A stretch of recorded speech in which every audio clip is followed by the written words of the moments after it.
And the Oscar goes to...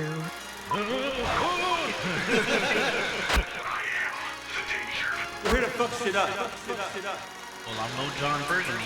Jon Burgundy. Jon Burgundy. You can't have my cornbread, that's for damn sure.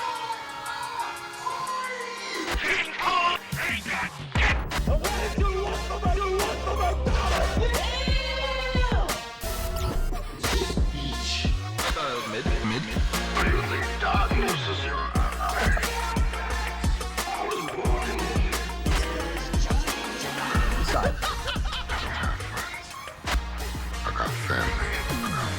And now for our feature presentation.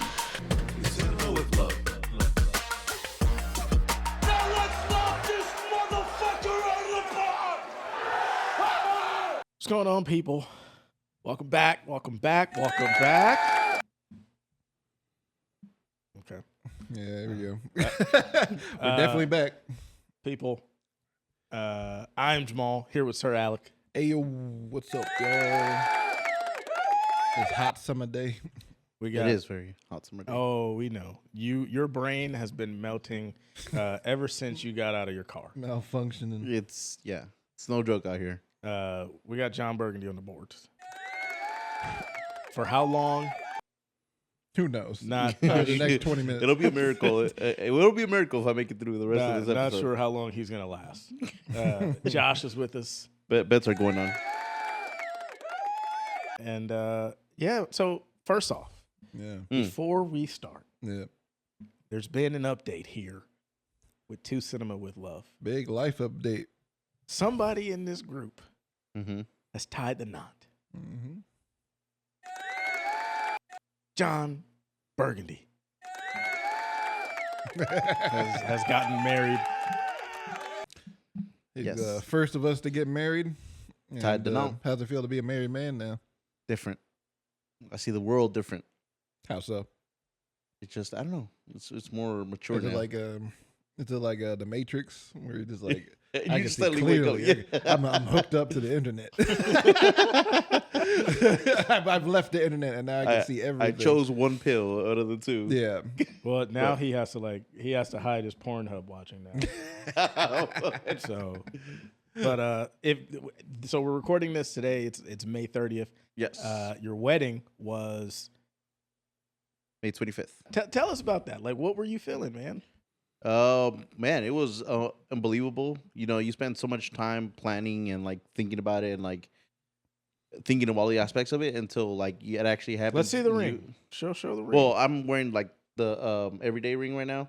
I didn't bring the the authentic one. Yeah. Yeah, ready. This is like fucking the no. Look, this is like the in case you go to the gym or whatever. Just Oh, like, yeah. it's like the silicone one. exactly. Oh, So- okay. Because I was looking when you had your other one on. Yeah. And I've heard stories of like people like ripping their fingers off. Yes.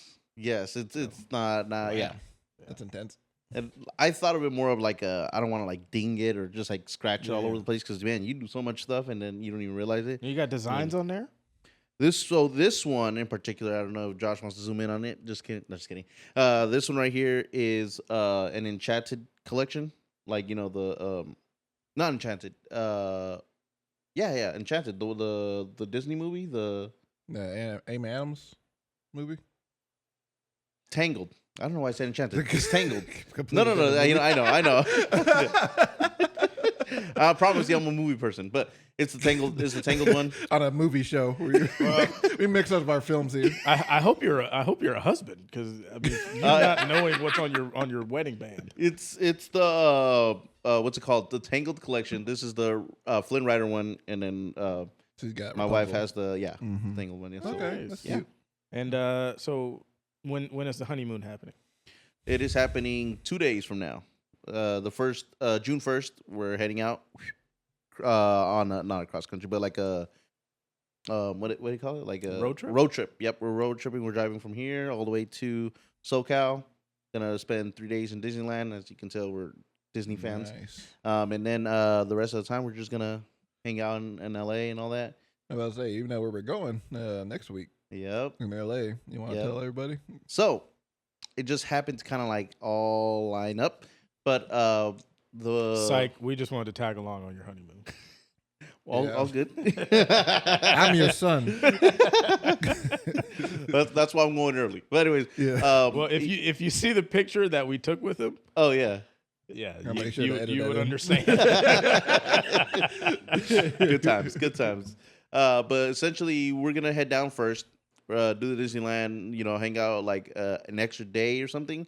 Then you guys are gonna drive down there as well. Meet us there in like Universal Studio Lot, and we're gonna do Cine Gear. And for you listeners that don't know what that is, it's essentially like an expo for all these camera gear companies like Sony, Canon, all the big cinema cameras. And I don't know if it's just cinema cameras or like all types of cameras. Yeah. But they essentially all do this big, huge expo. They do one every year. They do different, like in different places. But essentially, it's just a big expo. They show all their latest and greatest new stuff that's gonna drop or that dropped, I guess, this year. And yeah, that's all it is. It's just And then Josh sent us screenshots of who's gonna be the guests there, and we're gonna have some legends there. We're gonna have Roger Deakins are gonna be there. Oh wow, I didn't see that. Yeah, so last episode we talked about our GOAT cinematographers. Yes. Nice. Yeah, the cinematographer of Sinners, Autumn Durrell Akapa is gonna be there. We're gonna do like a Q&A thing or showing off what the shots, how she shot the movie. So it's gonna be cool. I think it's gonna be a real fun time. Yeah. So Workshops and everything. So Yeah. nice. two cinema with love going on the road. Yep. It's the road. Yeah, it's gonna be fun. But yeah, congratulations, man. Thank you. Thank you. We couldn't start this episode without saying that. So now, Yeah, congratulations. now all the people know that you're married. And They are. They do. Off the table, ladies. I'm sorry. I know he's delectable as he is right now, sitting there. fellas too. Taken. Yeah, he's Like off Liam the market. Neeson. Like Like Liam Liam Neeson's Neeson's daughter. Taken. Well, hopefully not fully like that, but yeah. Kidnapped. I don't know. Blink twice. Maybe it took. He got took. He got took. I got tooken. Nice. But yeah. Well, since we started with that, I guess you want to tell us what you've been watching lately? Yeah. So I've been just finished watching the studio. I was I think like one episode away from like the season finale, so I finally finished it. I thought it ended pretty well. I don't know what you guys thought of it, but man, it was a pretty great show. I like to recommend it to everybody that my sister or my family. I'm trying to recommend it to my wife. It's short enough where you can enjoy it, if that makes sense. Because usually a lot of Last of Us, they're like an hour long, which is fine, because That serves their story. exactly. Yeah. And then these ones are just kind of like bite-sized episodes that man, Get in, really, get out. Yep. First episode is probably the longest one. Probably Yeah. 45-minute episode. Yeah, that makes sense to set up like the Exactly. whole season and everything. But yeah, I hope they do more. I enjoyed it. they announced a second season. Let's is, go. on the way. I thought it was pretty solid. Are they gonna have also that the what is it called, the cinematographer of that in Cine Gear too as well, or no? I couldn't remember if I read that or not. What do you mean? The cinematographer for the show. I don't know. The studio. Oh, I okay, don't okay, know. okay. I thought I saw that somewhere about it. You know, Maybe. he's from the Bay Area too. Cinematographer? Yeah, Oh, was it what's his name? yeah. Adam Newport Yep. Vera. Yeah. Mhm. He Yeah, he might be there. Okay, yeah, maybe, yeah. Shout out to our Bay Boys once again. Man, Bay Area's taking over. Yeah. Man, the Bay has a lot of talent, man. I'll tell you that for Yeah, sure. they've been coming up on the Thunderbolt, Sinners, and Freaky Tales, going well. But yeah, I like the studio too. I finished like the whole season. I think when the last episode come out, like 2 weeks ago. Yeah. Just Yeah, about, and I very much enjoyed the last 2 episodes. It's extremely funny. Nice. It reminded me how funny Dave Franco is. Man, yes. Because Yes. I don't know, like Dave Franco's funny to me because I don't like him like really much in dramas. Oh. I don't know, it's something about it, the way he talks like this. Yeah. It always throws me out. But when he's in comedies, I think he's hilarious because I think he fits that better. Now, Yeah. I have a question. Oh yeah, here we go. And You've been at this for a while. Well, but I mean, it makes sense. yeah, I had asked Jonathan this. Yeah. What are the odds that Seth Rogen and James Franco are still friends? Like on the down low, Yes. maybe. Who knows? You know what I mean? Because it's like they were friends since teenagers, right? Yeah, on Freaks and Geeks. Yeah, Right. Mm-hmm. They've worked together a bunch, and then he works with his brother. I'm not saying he doesn't have to work with his brother, Oh yeah. but he works with his brother on his new show. Mm-hmm. And he says in the public eye that like, oh yeah, I cut him off. Yeah. I don't I disassociate myself with him. Yeah. I don't necessarily believe that. I can see them like hanging out on the down low, Yeah. maybe like talking to each other every now and then. Yeah, Because maybe. I feel like if Franco was to get like a second chance, right? If he ever got one, Okay. I feel like Seth Rogen would probably work with him. Mm-hmm. You know what I mean? I mean, He was at the Franco was at the Cannes Film Festival, oh really? but I don't know. Which of the It's the Francos? James. Okay. Okay. I don't know. It's the French though. They allow any like kind of like weirdo and Well, I mean, they had Kevin Spacey there and like Ezra Miller, so it's like, Oh damn. yeah, Wait, are we saying we're gonna put them on the list? on the The list. list of the like. I mean, yeah, it's definitely Kevin Spacey. 'Cause he is. I don't know. I just thought that was No, yeah, I get what yeah. you mean. Mhm. But no, I enjoy the studio. Yeah. Not Jamal's been going at that with that not question. like I'm shitting on Seth Rogen, but yeah, I enjoy the studio too. I think it's pretty funny. Yeah. And I think when you look at like some of the stuff, like the Las Vegas stuff, Yeah. I feel like you can just see like people in the background. The whole CinemaCon thing. No, just like regular people. Oh yeah, You know what I mean? Like Mhm. they just went there, they just got like their shots. Mhm. But you can see like regular people like behind just like Yeah. watching and shit. I Yeah. think that's pretty cool. Yeah. Yeah. I would like to be in it. Also thought Zoe Kravitz was really funny Yeah, as well. she was really good. She was really good. She was interesting. It was a spoiler alert, I guess, but she just yeah. Hey, let me find it. There we go. The way she just like after a little presentation, she just pissed on herself. Yes. That was She that. said, "I'm going to the bathroom." Yeah. But yeah, really funny show. I was afraid like even though like I feel like it's kind of like a show made for us as filmmakers and everything, I feel like it'll be like a little bit too inside baseball for like most people being like I don't understand some of these industry things Right, and like right. stuff like that. But I feel like it's pretty accessible for like a lot of people to just watch it, especially if you're like a fan of Seth Rogen's humor and the whole gang and his So I think there's enough comedy and humor in there to make it not entertaining. Yeah, for exactly. the more normal mainstream audience, the peasants. For the losers. Yeah. Yeah. The next thing I watched was what was it? Because I haven't since I got married. I haven't been able to watch very much. I guess I could say something I've been meaning to watch. The last episode of The Last of Us. Mhm. I think the one where I stopped at was the recap. Can't talk about that. Yeah. what? So Can't talk about that. Wait, you haven't seen it? no, I've seen it. Oh, you No, seen no, it? Okay. I haven't. Yeah. I said I want to watch. Oh, I 'cause- thought you said because I did watch it. Oh, no, okay. no, I didn't. Okay. Again, the last thing I watched was the recap. The Oh, one- gotcha. yeah. Gotcha. Okay. Mhm. Essentially, I know, but and they look like they ended it right before something good was to happen. Like I mean, I thought they the recap definitely was. did. I was gonna say the recap looked okay enough, but I was like, man, I wish there was more to this episode, and it just like left me wanting more. You want to talk about it without spoiling the last episode? Because I was gonna say, can you? I have a 'Cause- lot of thoughts on the whole season in general. oh wait, is the next episode the last episode? Yeah. I mean, last week was the last episode. Oh so shoot, okay, It was only like 7 episode season. I see. Okay. No, we'll wait. You want to wait? No, I you want can to say some stuff. I want to dig it. Yeah, we gotta wait 2 years now. Should have. I don't know why they don't shoot. Wait, why this. 2 years? They have to film it. They have to film it. Yeah. Oh, They're probably like. they take 2 years to film. I mean, you know how TV is now. Oh, They only I do was like gonna- 3. Why do you think we're waiting for like Stranger Things like 10 years later? Like but that's Stranger those kids Things. paying child support now. I saw somewhere. Actually, I saw two things. Right. Yeah. The little sister, the black little girl, Yeah. graduated high school, Oh, good for her. and then the bear started when Stranger Things like season 4 started or something like Yeah. that, and now it's already like 4 seasons. Yeah, like that's a good consistent. See, TV. I was gonna that say the doesn't have bear to was deal- consistent. I mean, that doesn't have to deal with like big visual effects or anything, but still, it's kind of like Yeah, I you guess that should makes still, sense. Like I guess also we have to tie in like the writer strike. we can just talk about the season. I do have a lot of thoughts on it. I mean, okay. I tell want us to your talk about wrapping why it's thoughts. fresh in my mind. Yeah. But all right, third season of the very very good season, right? And Second season. the first season Oh, was I very thought you good. said Oh, I see. But second one this time around, I was like, okay, I know like the second game is controversial for most people. It's kind of like a mixed bag for some people. Some love it, think it's like the greatest game of all time. And then thanks for being on your phone, Jonathan. Sorry, I'm writing notes. This is disrespectful. Man, I'm listening. see, it's not. He doesn't do it just to me. Okay. That's Eddie Black on the show.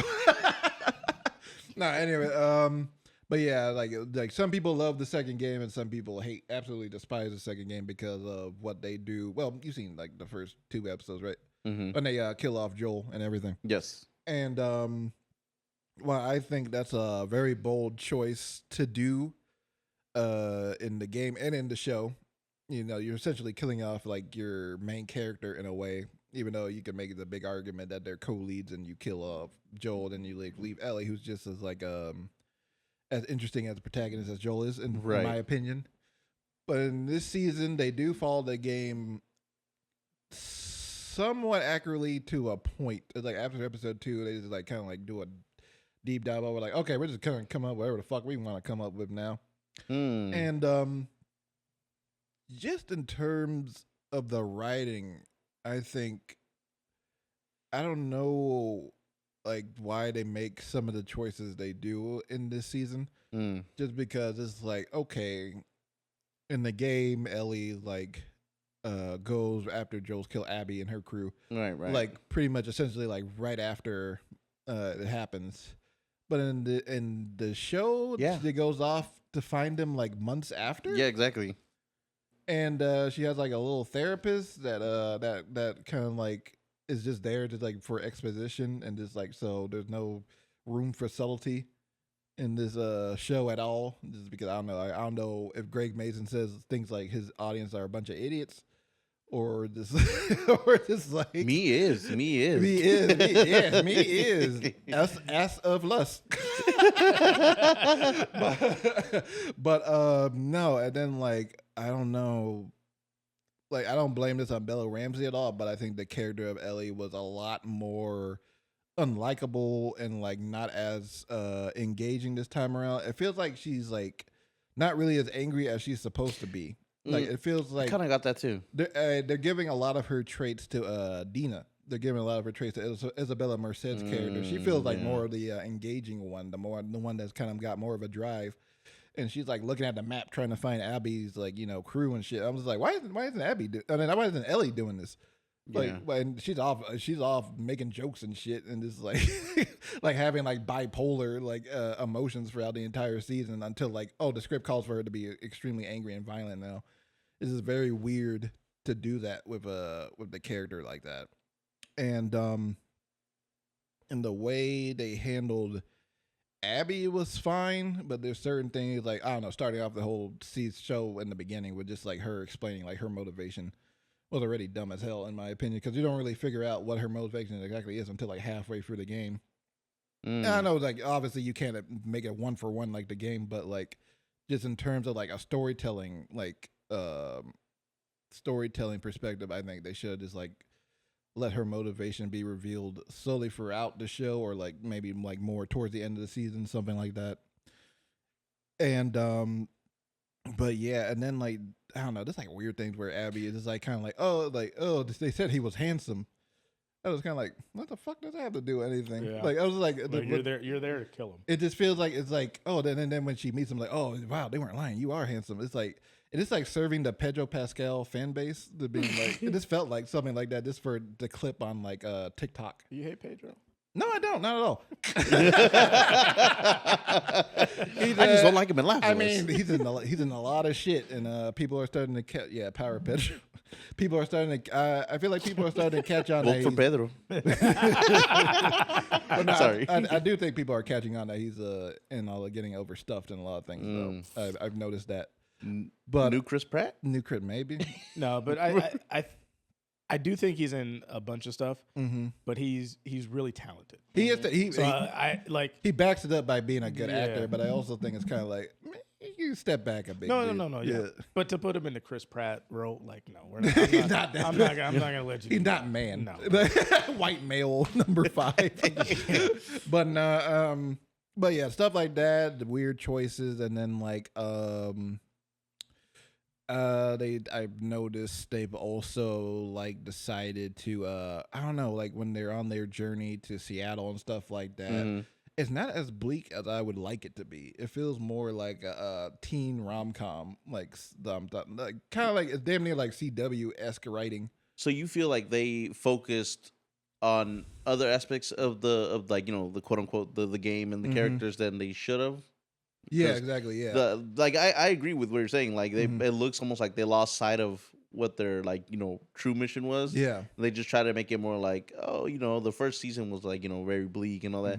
This one, let's just happy up it or something. I feel like they're trying to make it overly sentimental without like it feeling like genuine. In a way, it just feels like they're trying too hard to make it not as dark. Of course, you gotta have some hope in the show, but like this is a dark story about like basically how violence can corrupt you and like how it affects others. Pretty much, like it's like a curse. Yeah, so, and it can cause other people to die, as you see throughout the show. But I just feel like it can come across like that, but it also like they kind of explicitly say, especially with the added in stuff with Joel's father, Joel and Tommy's father, and like the quick cameo by Lalo Salamanca from Better Call Saul. He plays Joel's dad, and yeah, kind of like how the violence is kind of like passed on, and you pass on the other violence to people and how it affects everybody. So you like that, or you didn't? I do like it, but I also don't like the way they did it. It just feels very explicit to do that whole thing. And the scene on the porch, but that's something that happens in the game. Yeah, that happens at the very end of the game. It kind of like a good footnote to like the whole game. Yeah. But I feel like putting it this early into the season and basically explicitly saying what the whole theme of the show was, I feel like that was just a mistake to me. And then there's the way the season is. It's kind of like so goofy to me. It is like really. So, no! It just felt like very bad editing and like I don't know. It didn't feel earned. I had to use Pedro Lano's time. Yeah, that's probably it. But like they probably just wanted Pedro for like one more episode, which I'm like I'm fine with. That man gonna earn his check. Yeah, you gotta get that shit. But no, it's just like this like a lot of like mishaps in the story that I think should have been better to make a greater season. But I want to say maybe the third season could be better because I know they're covering they're gonna make it from the perspective of Abby pretty much. Okay, and. Is it? What? What? What'd you say? No. That just seemed like it was getting towards the, Towards the what? Towards the last episode.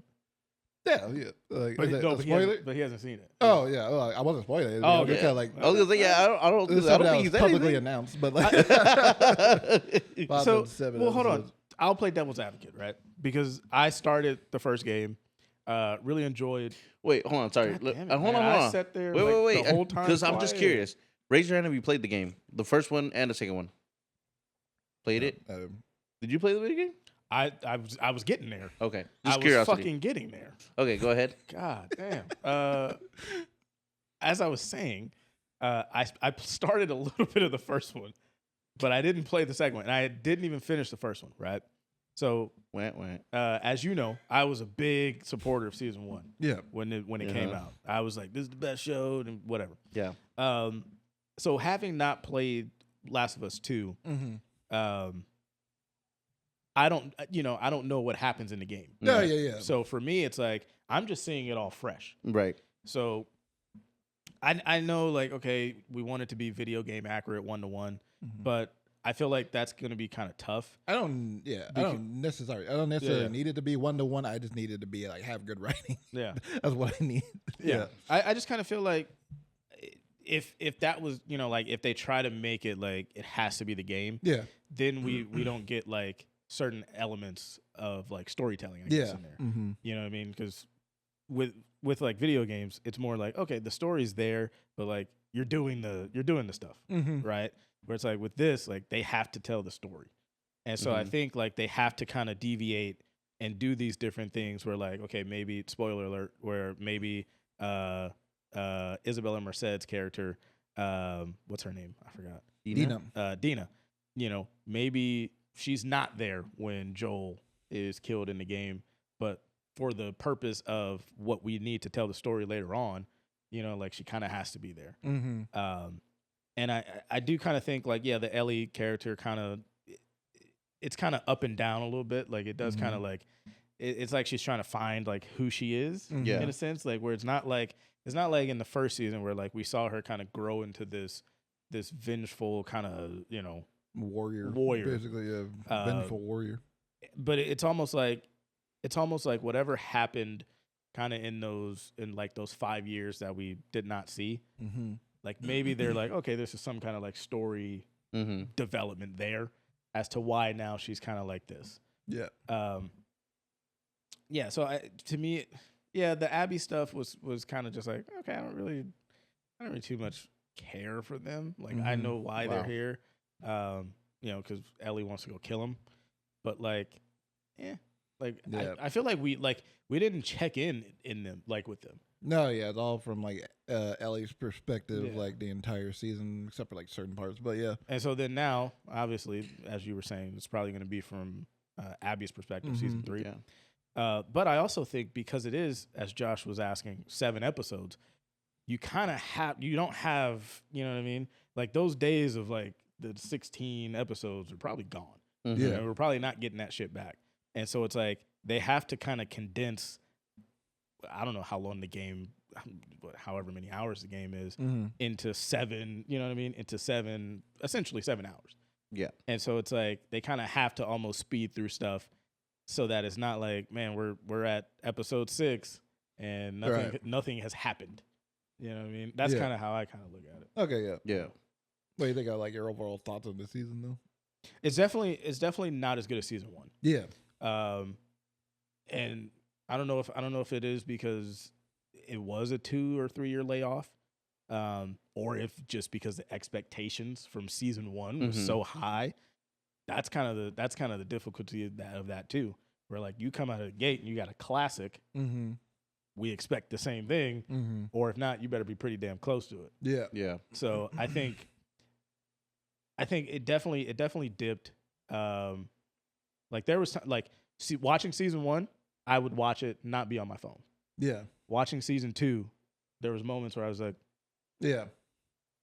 Oh, okay. Okay. You know what I mean? So yeah, I still enjoyed it, but yeah. Yeah. So now let me put this out there for you guys, right? Especially you, Alec, that's played the entire game and all that. Do you feel like, well, at least from my perspective, there's a new profound and like a new respect for storytellers in the video game realm? Because if you think about it, all video games have to have like a certain story, and it has to have the drive. And like without people to tell the story, a video game would just be open world type thing, No, yeah, absolutely. And so like now with like that, like the people that come up with the story behind all these video games is like, man, my respects to them, because it can like kind of in a way be translated into a show now or like a movie, and that's why we see all these different adaptions. Now, and hopefully, I mean, I'm willing to do an episode like this, but I don't know if you guys are open. An episode about like adaptions, like from either from a book or from thing. Because I'm just putting it out there right now, a movie or a show that I would love to see made from an adaptation, Red Dead Redemption. I really love that story. Absolutely agree with that. So, absolutely. Yeah. Red Dead 2. Would be an amazing movie. Still need to play that one, but okay. Yeah. But yeah. I mean, Grand Theft Auto is real life. So, would you like GTA movie? Yeah. No, GTA 6. That'd be the movie for GTA 6 comes out before the video game. It might. At this point. It might. Yeah. But yeah, that'd be a great episode to do. Yeah. I was watching The Last of Us. I'll just quickly go over what I watched. Last of Us, finished the studio. I watched Manchester by the Sea. One of my favorites. Stranger Than that one's really good. And I had texted you and I was like, man, is Casey better than Ben? Yes. And you had a whole thing that we can go into another time. Yeah. But he might be. I don't think he might be. I think he is. Okay. Well, yeah. Is he better looking though? What? Who, like handsomer? Yeah. Probably Ben got a little bit on him. Okay. Yeah. I was gonna say you have to. Ben's also like 6'5" and like got a Batman build. So. You know he was born in Hayward. Which one? Ben. Yeah, Ben. Oh, really? Yeah. He's technically a Bay Area boy, but he reps Boston. I was gonna say he reps Boston hard. Now hold on. Right? Does that does that change your love for it, your hate for Interstellar? Interstellar because Casey Affleck was in it. No, Yeah. Is that the reason why you hate it? because Casey Affleck's in it. Yeah, not at all. I actually forget that he's in that movie because he's forgetting. it's just more the character than him, really. But like, yeah, I was like, oh shit, yeah, Casey Affleck was in this movie, and for some reason, Topher Grace. Now, Okay, we also saw Ben's penis. What? What are you Right? talking about? In Gone Girl, Oh, we saw right? we saw a side of it. right? We saw the half We saw chub. side peen, Yeah. half side chub. Yeah, Who do you think is packing bigger? You know, like I guess Casey. right? Like you kind of gotta outdo him, right? Yeah, Like- it's like that silent type where it's like Yeah. you don't really see it. It's got to be Casey. This is valid. Just a valid question. And then I also watched Stranger Than Fiction, Yeah, which was interesting. oh yeah, it's a good movie. I was just looking for something to watch, and I was like, "Oh, it's a Will Ferrell movie," and Yeah, it's a really interesting kind of plot to it as well. We don't have to talk about it. It's not anything super. Like, he just plays a guy within a book that Yeah. realizes it's in a book. yeah. Yeah. Oh, I have seen that. Okay, Yeah. I was Which gonna say thought was- I thought sounds was pretty familiar. Yeah. interesting. And then Heretic. Heretic. Oh yeah. Yeah. Oh yeah, movies I watched recently. Final Destination. Oh, I watched Friday too. Sorry. No. Wait, Friday? Like the Yeah. Okay. Yeah. Like the Ice Cube. Okay. But I'm sorry. but no, I watched Final Destination Bloodlines. That was a lot of fun. Nice. Very, very fun film. I might try to catch that this week. Exactly what I wanted in a Final Destination movie. Damn. And has a great opening sequence and just keeps going and going. And yeah, I'm excited to see more. It's doing very well at the box office, so I'm sure we're gonna get on a number one eventually within the next 2 years or so. You think they can make that a show? Final Destination? Yeah. Maybe, but Or I don't is it know. better Well, as well, I feel like it's better as a film. I was gonna say know. it's a little too gruesome for TV, isn't it? Or You no? put it on Max and just be like, I go guess that's crazy. true. I was No, gonna yeah, say- that's true. I was gonna say you guys were just sitting here talking about you want more violence than The Last of Us. I don't need it necessarily more violent. no, Just no, like yeah. just be darker. Like it'd be like Darker, like A almost like no. Yeah, I was gonna say damn near almost hopeless ass show.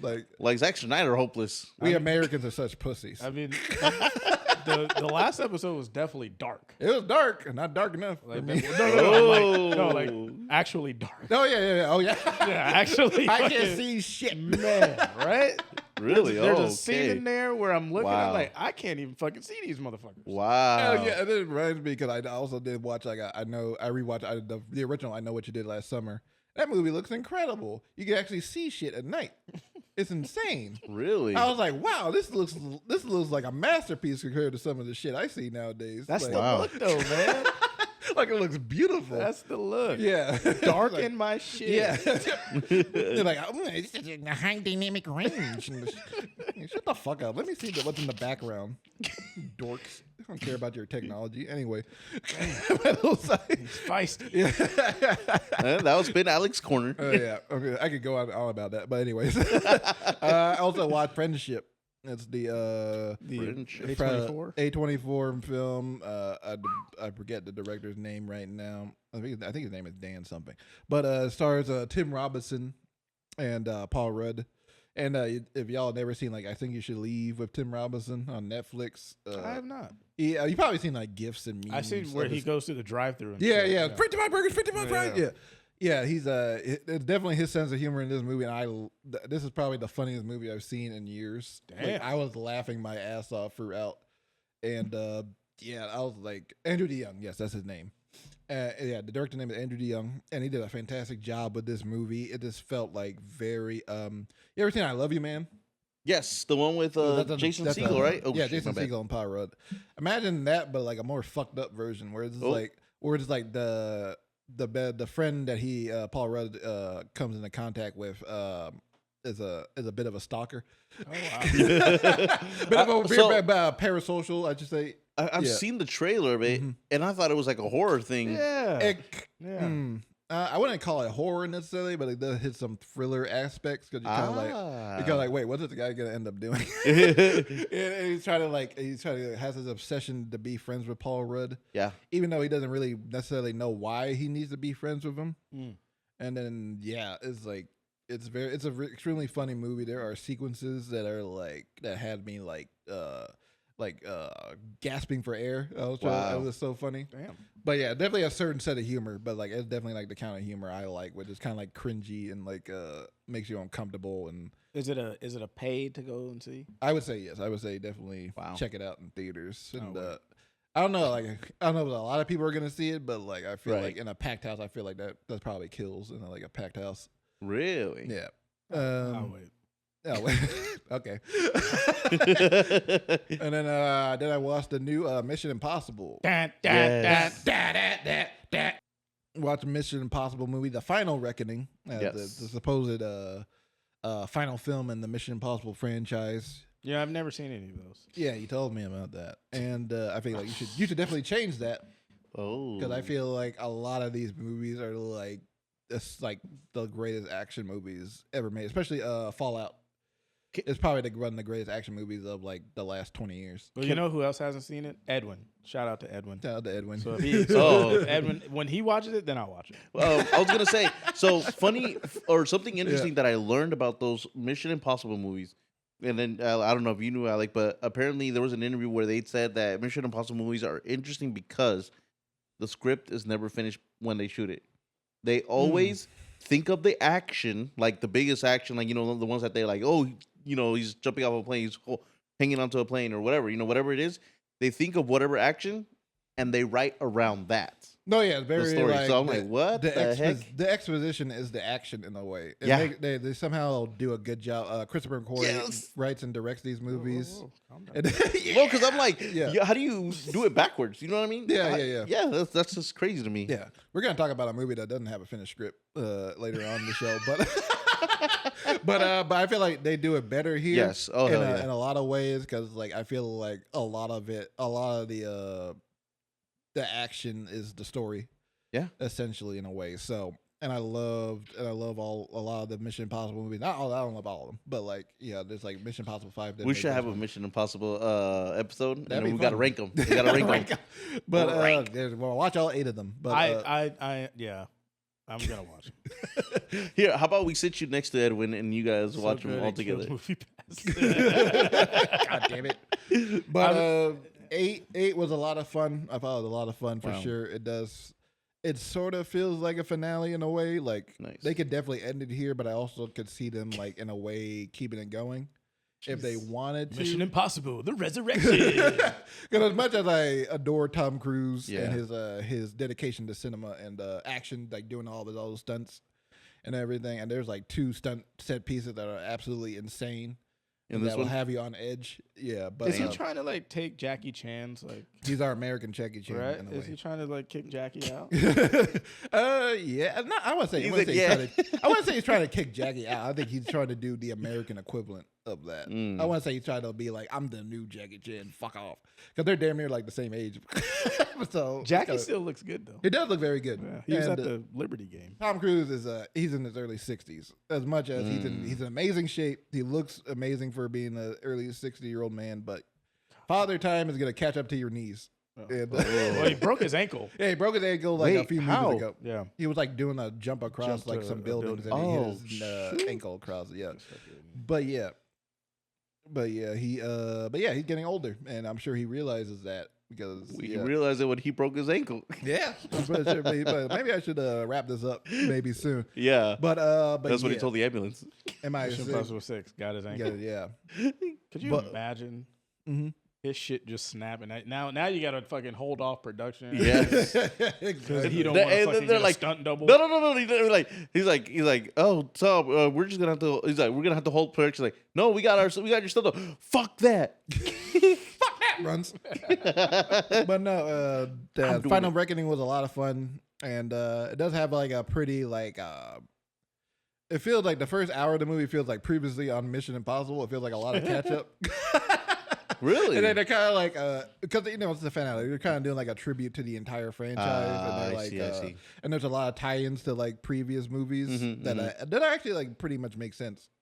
And it doesn't feel like just like cheap Easter eggs in a way, kind of like when some movies do it. But yeah, this feels like, oh, this actually ties into the story, and then like there's like an emotional one, which was very good. But yeah, I highly recommend this movie. See this in IMAX or Dolby, whatever. big screen, big loud screen. Because like there's a action set piece in the underwater that goes on for like I want to say like 15-20 minutes. Jesus. That's like it's all like no dialogue at all, and it's like they're very gripping, very intense, and very impressive that Tom Cruise did a lot of it. So some would almost say he made history. Some would say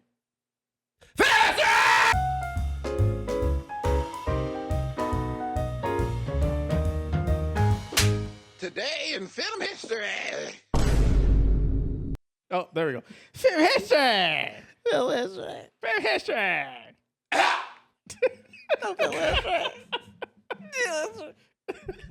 Oh God, I felt this. Resuscitate. Oh God. Why am I smoking in a hot room?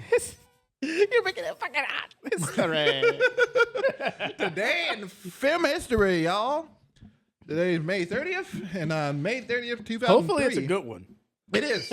Actually, it's a good one. Let's some go. would say it's a classic. May 30th, 2003, Finding Nemo, directed by Andrew Stanton, starring Albert Brooks and Ellen DeGeneres, premieres in the U.S. and Canada, totaling $871 million worldwide in its original run. What do we think about this movie, guys? You seen this one? We've all seen this one? I've seen this one. I have seen this one. It's been a while since I've seen it. Yeah, I haven't seen this in a long time. I think when this came out, I think I watched it in theaters. I remember seeing this in theaters. I remember distinctly seeing this in Monsters, Inc. I think they came out around the same time, right? Like it's like probably like a year apart, maybe. I don't know. Okay, I was about to say, did they come out the same year? I That's think the same insane. year, but maybe like a year apart. Okay. Yeah. But yeah, they're both. It's a very good movie. Finding Nemo is, and of course, I remember going on the ride at Disneyland, and it always made me the submarine ride. And Yes.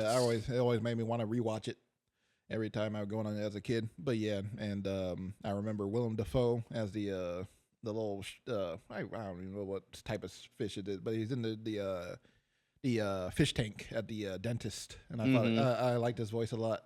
Then I made a connection that it was the Green Goblin, and I got scared. Me as a little boy. No.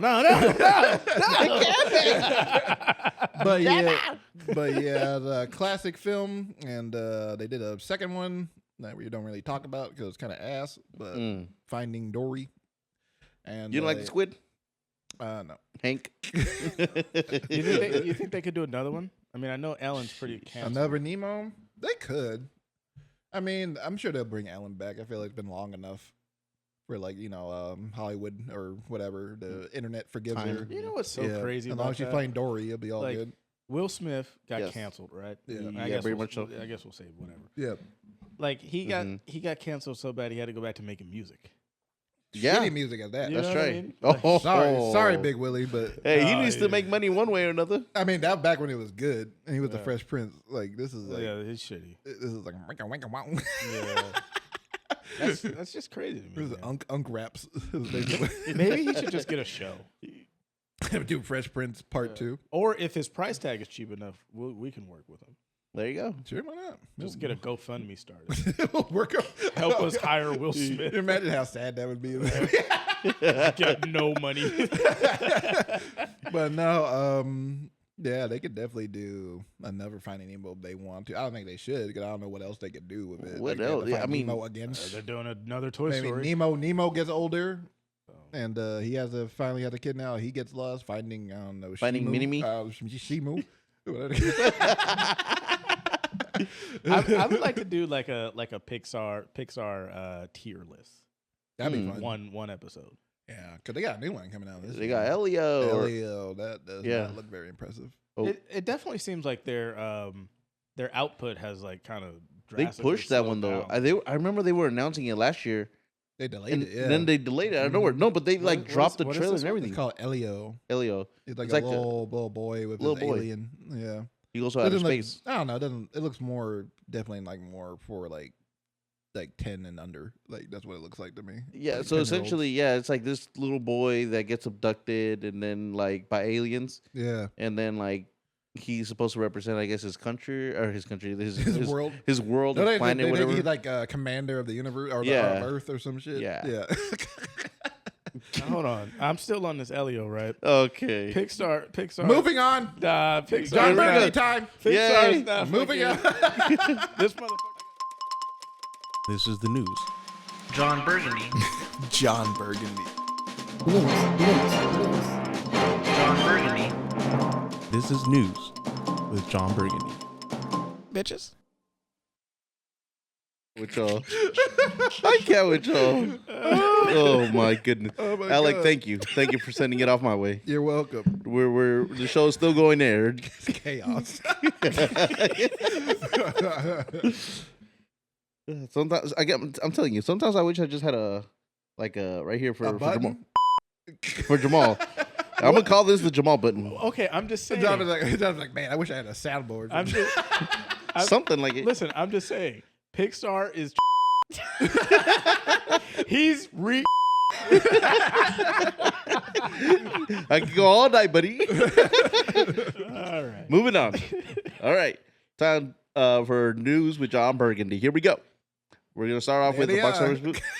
Box office. Popcorn, man. There goes me. Okay. So we got number one, Lilo and Stitch actually came up with $146 million in the box office. We got number two, Mission Impossible: The Final Reckoning at $64 million. Final Destination: Bloodlines, which Alec, you helped out Very much at enjoyed $19.3 million.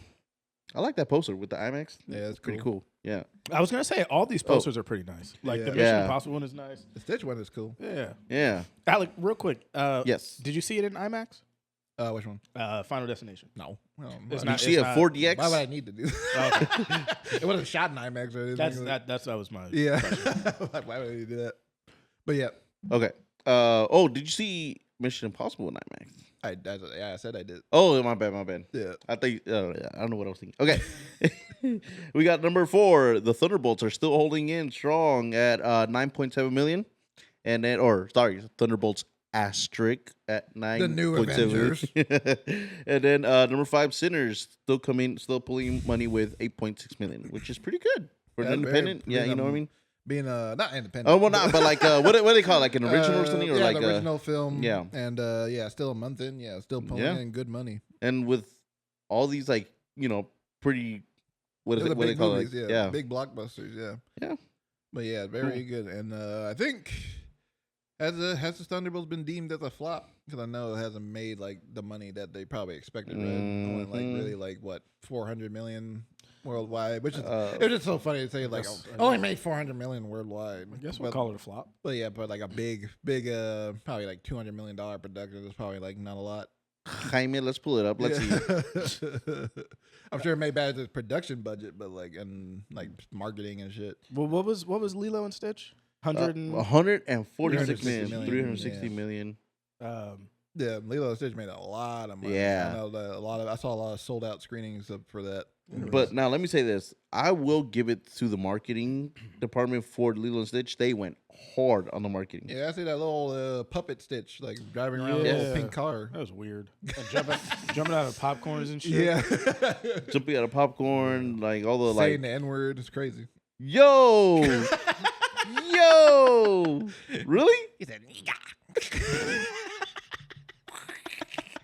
But As he came out of the popcorn. But I can't say. I can't comment on a little. But I can't say. I can't comment. I can't comment on a little boy's eyeball. But nah.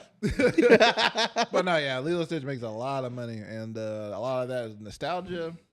And But then, I mean, I heard a lot of controversies with it too, but like The being ending. super different from like the original. Man, yeah, and- I have but- heard the ending is extremely different. Yes, to I the did hear that original too. Film. And like they said Alana can fuck off because this is CPS wins in this movie.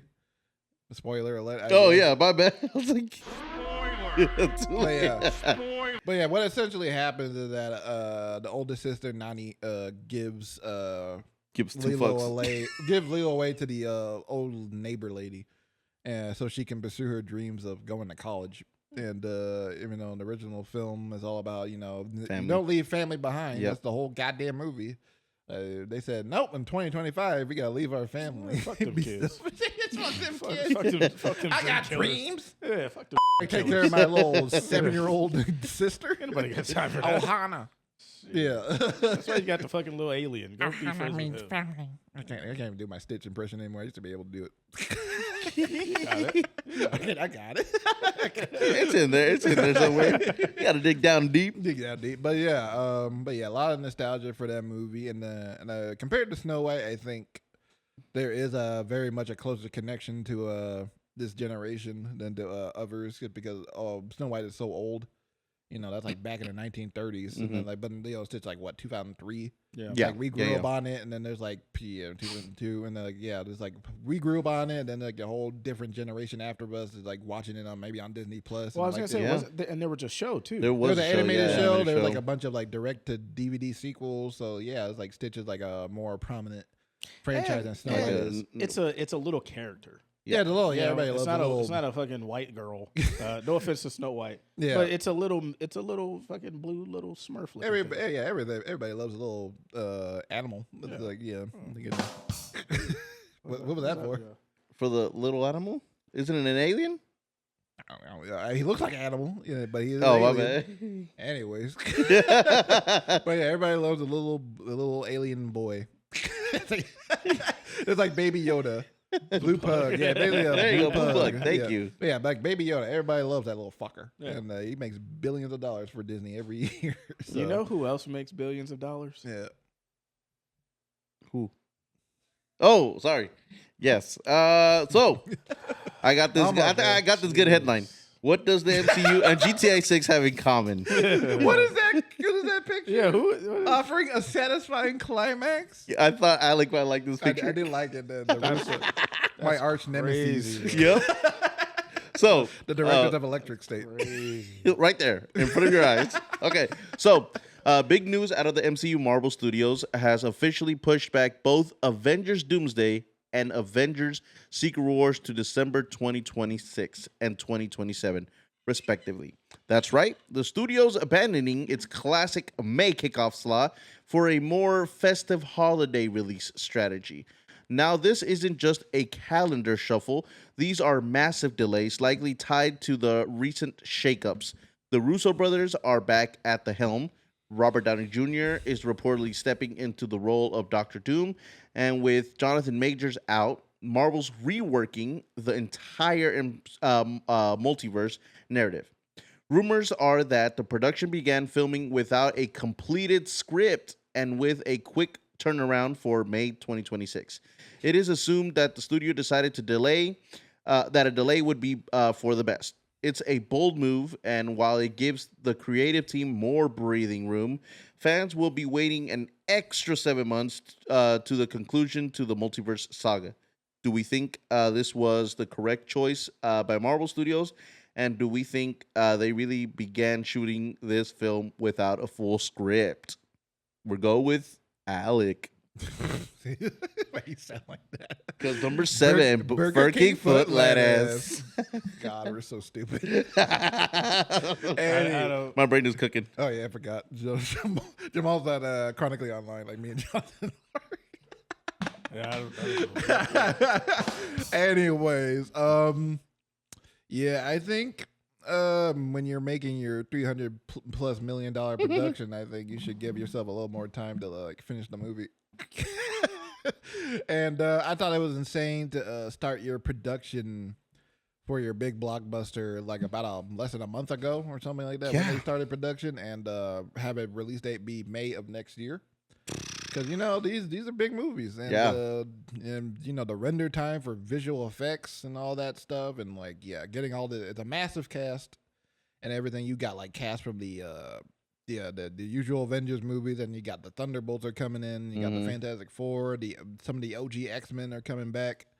It is it's like a lot of it. You have to get their schedules in, and a lot of them probably don't even know what they're doing half the time because they're probably just sitting around London, probably just waiting for the script to be done so they can come in and put on their costume, and start fighting inanimate objects and CGI. Start fighting green screens. Yeah, and green shit. screen people and their little green screens. They're fighting Stitch for all they know. Yeah, exactly.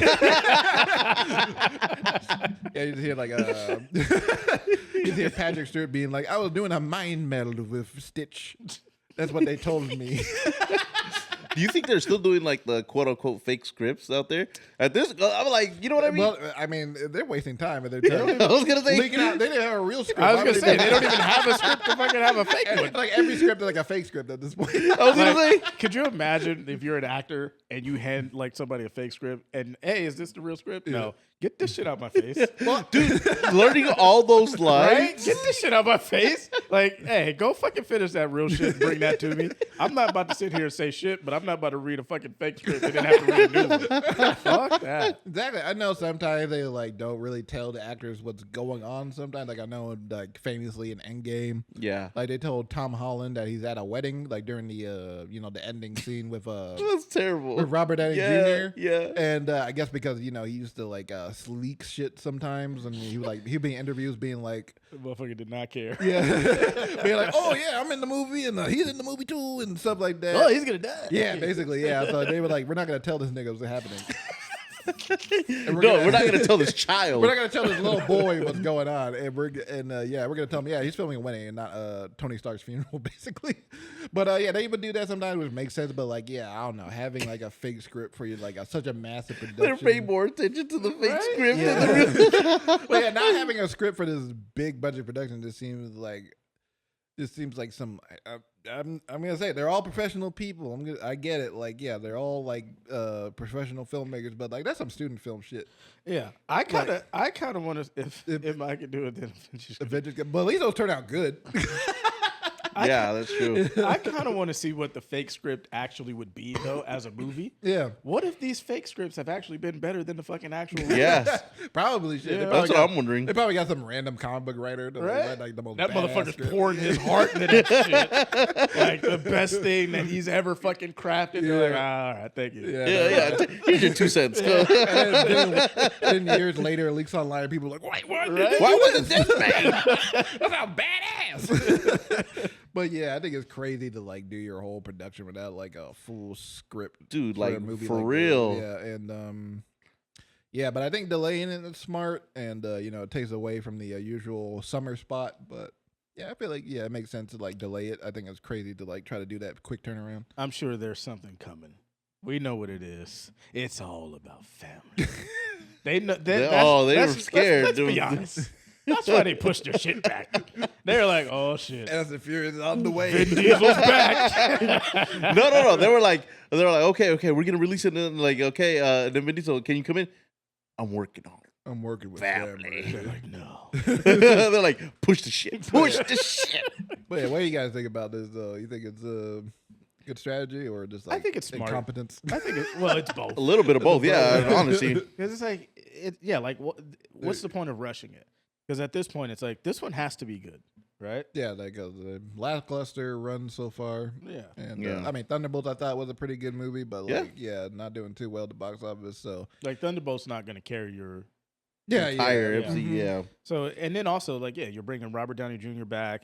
Like, you're doing all this stuff. You got, like you said, you got Essentially. the fucking OG X-Men. Mhm. You got these new Thunderbolts coming in. You got OG... a lot like, of people. it's a Namor is coming. whole bunch of shit that you Namor's coming. I love that one. you have to get right. So yeah, I think it's smart, and I think kind of like releasing it around Christmas would be like a big, like if they release it on Christmas, I think that'd be pretty massive. No, Now, that's a Christmas season's usually a good time to release. a now I big could movie. be wrong, but was Endgame or Infinity War around December as well? No, I those think- came out in the summer. Like, Oh, did they come in the like summer? May, Oh, yeah, okay, I mean, okay. They usually came out May, July, around there. I see. Okay. Yeah. So then, okay. I mean, Because like I feel like it's at the point where you don't have to have it as a summer blockbuster. Yeah. You know what I mean? Like it's big enough to where yeah, it'll hone in money, like. especially if it's like the big Avenger movie and all that. Yeah. And I think like releasing it around like December, kids will be out of school.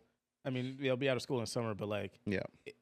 what's the chance that we're gonna get a really big like blockbuster in December? Probably not, right? Yeah, I mean, like Avatar usually comes Yeah. out Star Wars had that for a good while. Yeah. Like we'll be getting like the Oscar type shit. Yeah. You know what I mean? So if we're releasing it in December. It's like, hey, yeah, just go see it around Christmas. Something they could have done just to like, I don't know, adjust people to like that time frame. And I feel like it would have been a better release date. I feel like they should have put Fantastic Four in November or like December. Like, well, Avatar's coming out in December. So probably not this that. year? Yeah, this year, yeah. But they're pushing it Fantastic Four to like maybe like the Thanksgiving season around that time. So that way it like kind of like doesn't feel as long or something like that? Yeah, like in a way, but also I feel like since it's a movie about family, essentially, that's true. I think like it would have been like. I was gonna say that feels like it could be a Thanksgiving. Yeah, I feel like it fits in the theme and everything, and yeah, so Yeah.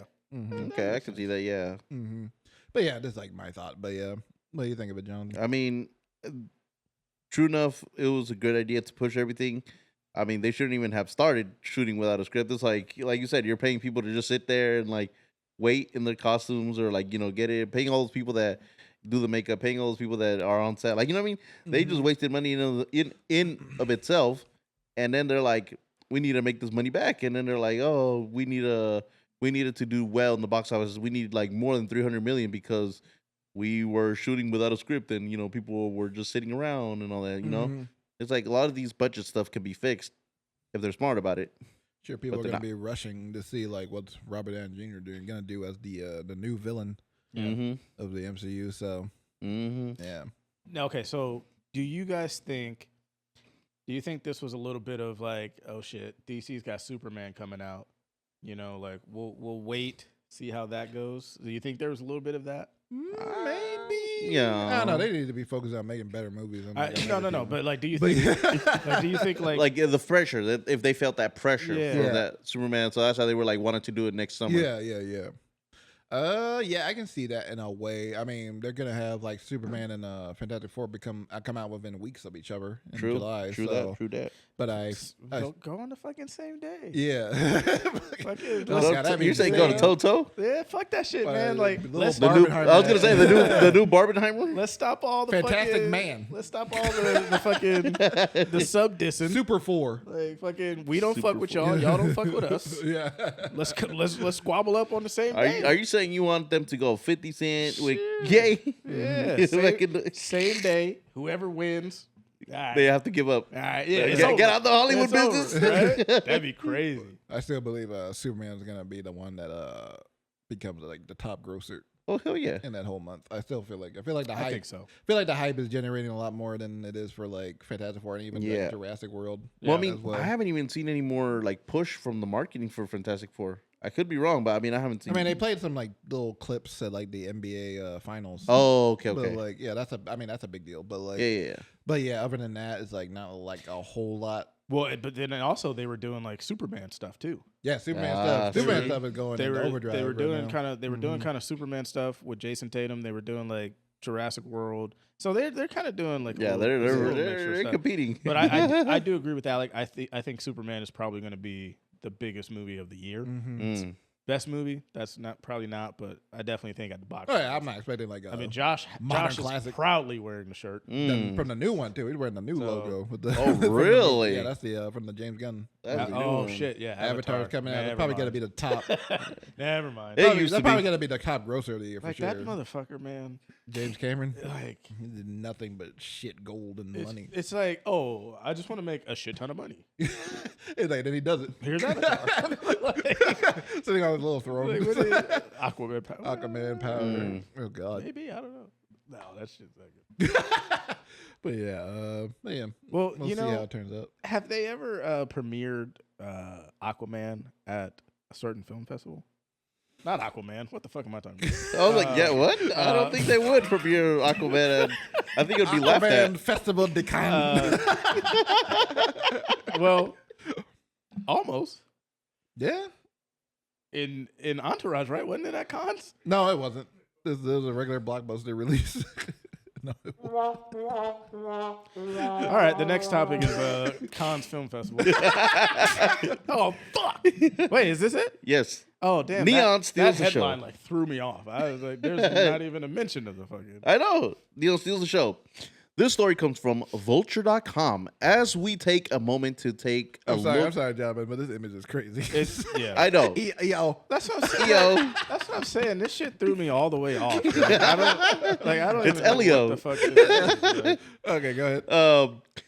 What was it? Sorry, I'm going to start from the beginning. This story comes from Vulture.com. As we take a moment to take a look at the highlights from this year's Cannes Film Festival, leading the pack is Neon, which made a historic history by securing its sixth consecutive Palme d'Or win with Jafar Panahi. Pennies? Yeah. Okay. It was just an accident. This remarkable streak includes previous winners like Parasite, Anatomy of a Fall, and Anora, solidifying Neon's reputation for identifying groundbreaking cinema that makes a significant smash at the Oscars. Not to be outdone, Mubi made significant strides by acquiring several buzzworthy films. They secured Lynn Ramsey's Die My Love, starring Jennifer Lawrence, Robert Pattinson, and Lakeith Stanfield. Where that motherfucker? For a reported for a reported $24 million, marking one of the festival's most substantial deals. Additionally, Mubi picked up Masha Skalinsky? Yeah. Okay, Masha Skalinsky's The Sound of Falling, a film praised as astonishing and the best film at the Cannes by critics. They also acquired Joaquin Trier? Joachim Trier. Joachim Trier. Sentimental Value, starring Rainsva? Yeah. Okay, Elle Fanning and Stellan Skarsgård for distribution in multiple territories. These strategic acquisitions by Neon and Mubi not only highlight their commitment to championing compelling narratives, but also set the stage for a dynamic awards season ahead. Is Mubi going to become a new powerhouse for alternative cinema like A24 and Neon has? Man, hey, first of all, props to you, because I can tell you right now, if I had to read that shit, I'd have stopped midway through with all these fucking names and shit. I was like, You got to push through. I was kind of like, hey, maybe I should leave out some names for Jonathan. But I'm like, oh, wait, this would be hella funny. Yeah, because I'm looking at this shit like, fuck, man. Some movies were bought. But it'd be hella funny if you like struggle with like, Elle Fanning. You? Yeah. But the at the festival, the Cannes Neon scored the most wins for the Palme d'Or for one single studio, which is crazy to think about, because like, yeah, I don't know, a studio could probably get like maybe 2 Palme d'Ors in like 20 years, maybe at most.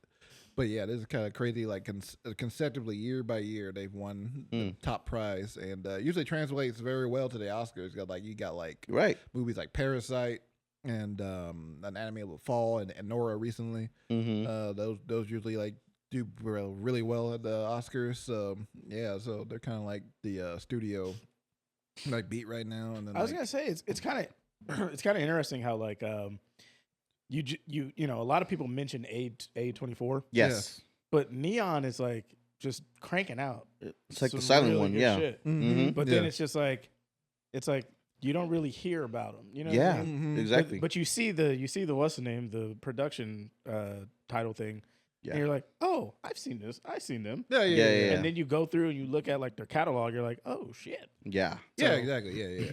But is Mubi going to become a new powerhouse for alternative cinema like A24 and Neon?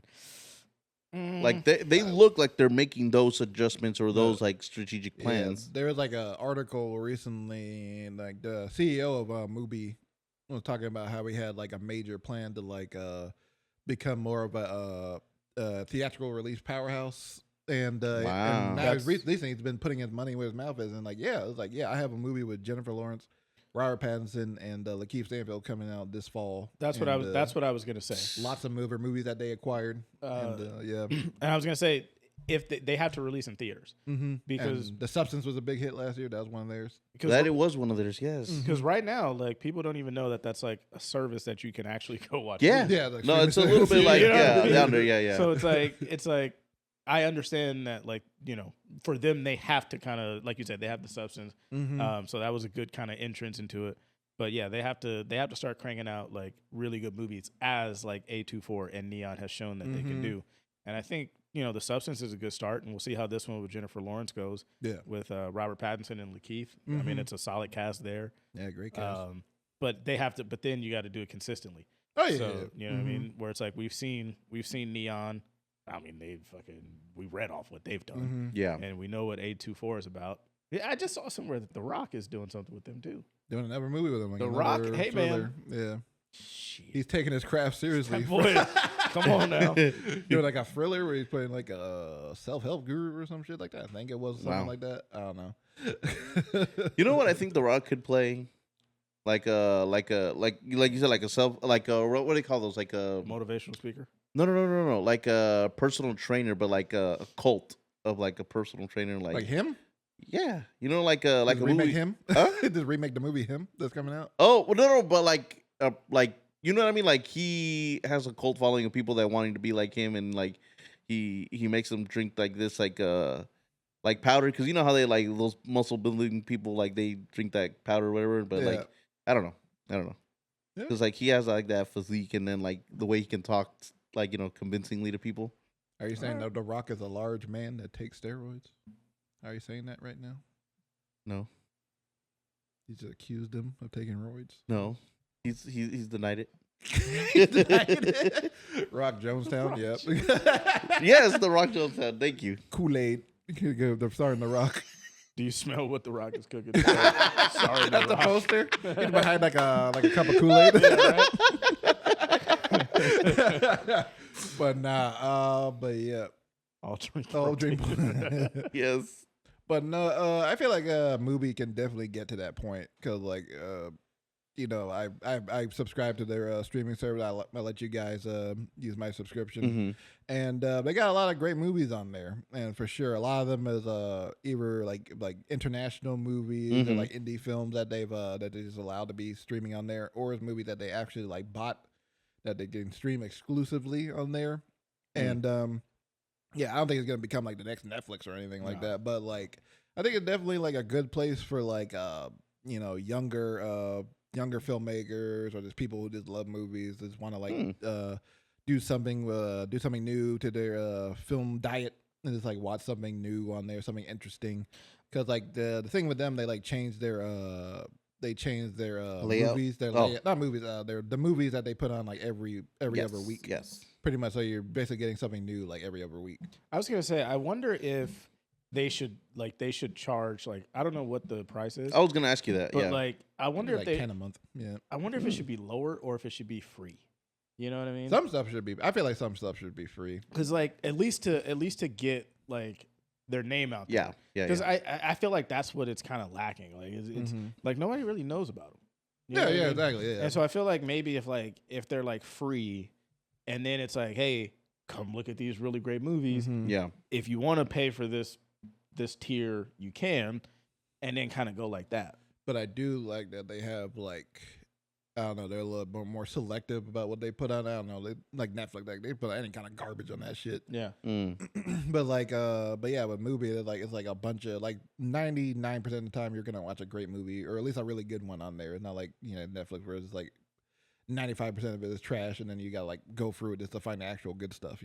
Yeah. So I feel like having that kind of like selectivity is good for the platform and just not letting anything be on there. How do you think they expand and they get bigger? Just putting their movies out theatrically, like getting great directors and good stories. Like have more people. I think the more with movies like that, more like character driven or like whatever art housey. The accessibility is very tough sometimes for a lot of people because they'll be like, oh yeah, we're releasing theaters, but you can only watch it in one theater in San Francisco, like damn near in Daly City, and like you got to go all the way in the back. Or like you're playing in one theater in like New York, like for like a week. Maybe they need to change their name. I like the name. Movie? Yeah, I do.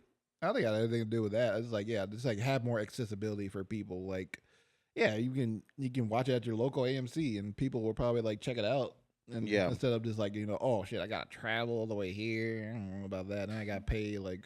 So you're saying don't be so like selective and I know why they do it, because like I don't know, maybe like keep the prestige. Keep the prestige, and like people don't really like go out for the kind of audience that people go out. But yeah, just make it more accessible, and like the Substance did, they played on a wider scale, even though that's kind of more of like a not necessarily like a normal movie, I would say. But didn't Parasite also kind of open a little bit of a wider release? It was more limited, but as people were starting to check it out, the word of mouth was catching on, like, hey, this movie is amazing. And like they started opening it wider and wider by the week. So maybe they could do something like that more often instead of like keeping it limited. So yeah. Do they have a slogan? No, I think they do. I can't remember what it was. Movie. Yeah, maybe we got the movies.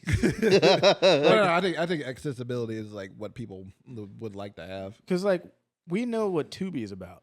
Yeah. Shit. Right? They put shit as their slogan. But we know. No. They don't put it. They just put the emoji. Yeah. But we know that. Yeah. We know Tubi to not be, It's Tubi, to be or not to be. But people know it. Yeah. For good or bad. They wear it on their sleeves. And so it's almost like Mubi needs like something to happen. I don't know. Mubi. I know they want to keep the prestige and all that. Movie to movie. Or that's the movie I guess. to be. That's something. To be movie. Yeah, see, I don't like that shit. They'll mix them up. I got confused. Oh, yes, I can watch the new Jennifer Lawrence movie on Tubi. Yes. Yeah.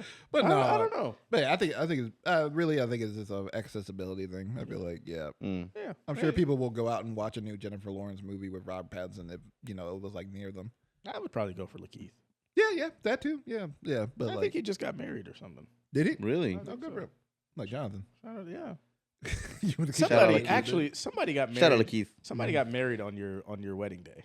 Some celebrity got married on your wedding day. Really? Yeah. Well, it's exclusive to me, so. Well, no, I'm just saying. I'm just saying. That's my day. Like you can say, oh yeah, I share a wedding day with. I share a wedding day with.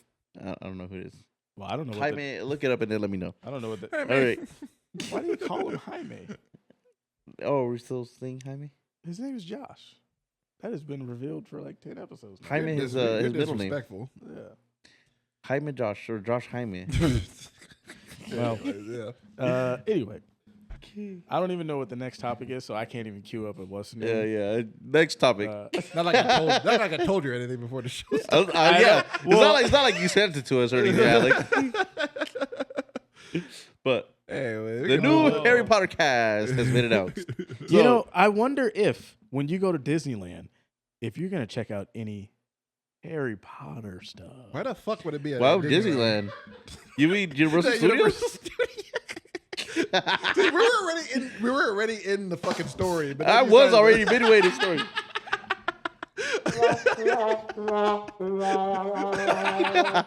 Anyways, yeah, go ahead, John. Speaking about us. No, but actually, in real life, we might check out Universal Studios later on too. I don't care anymore. It's pretty cool. I'm sorry, that was too funny. Okay, so in recent development, HBO has officially announced the casting of the central trio for its forthcoming television adaptation of J.K. Rowling's Harry Potter series.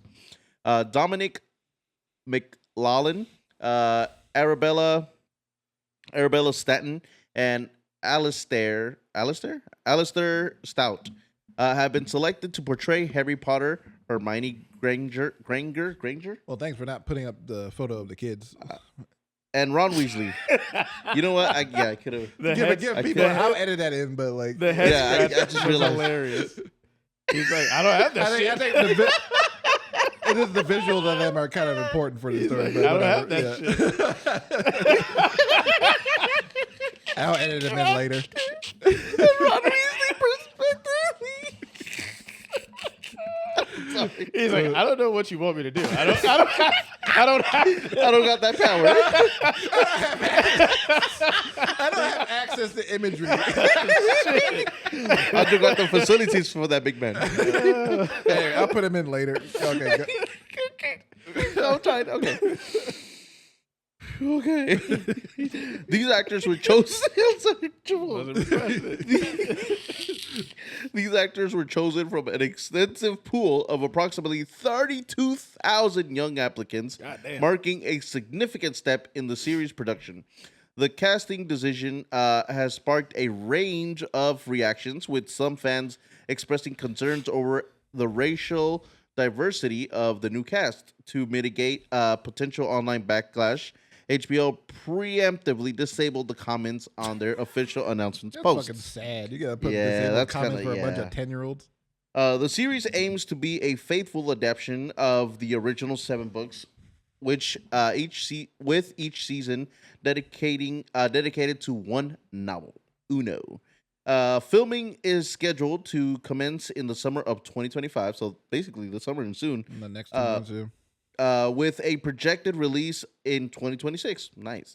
The production will be overseen by showrunner Francesca Gardner, and known for her work on Succession, and director Mark Mylod.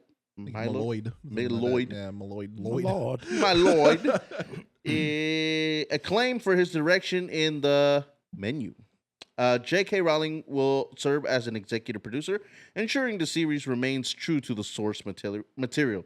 This adaptation represents a significant endeavor to reintroduce the wizarding world to a new generation, promising a deeper exploration of the beloved characters and their magical universe. What do we think of the casting and this series in comparison to the iconic films? Yeah, what do you think, Jamal? I think it's one of those where it's like, whoever they casted, the people weren't gonna like.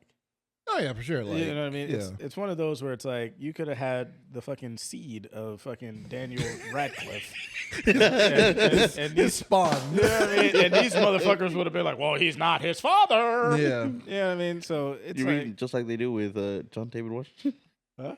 Just like they do with John David Washington. They're just like, who? See, you already did it. And then you add fuel to the fire that, like, apparently Alec was telling me that the girl she's got some skin color to her. No, yeah, she is a brown girl. I'm not sure what ethnicity she Right, is, but she's right. definitely like not white. And so you already know, as soon as that shit was announced. Yeah. Oh, here come the pitchfork.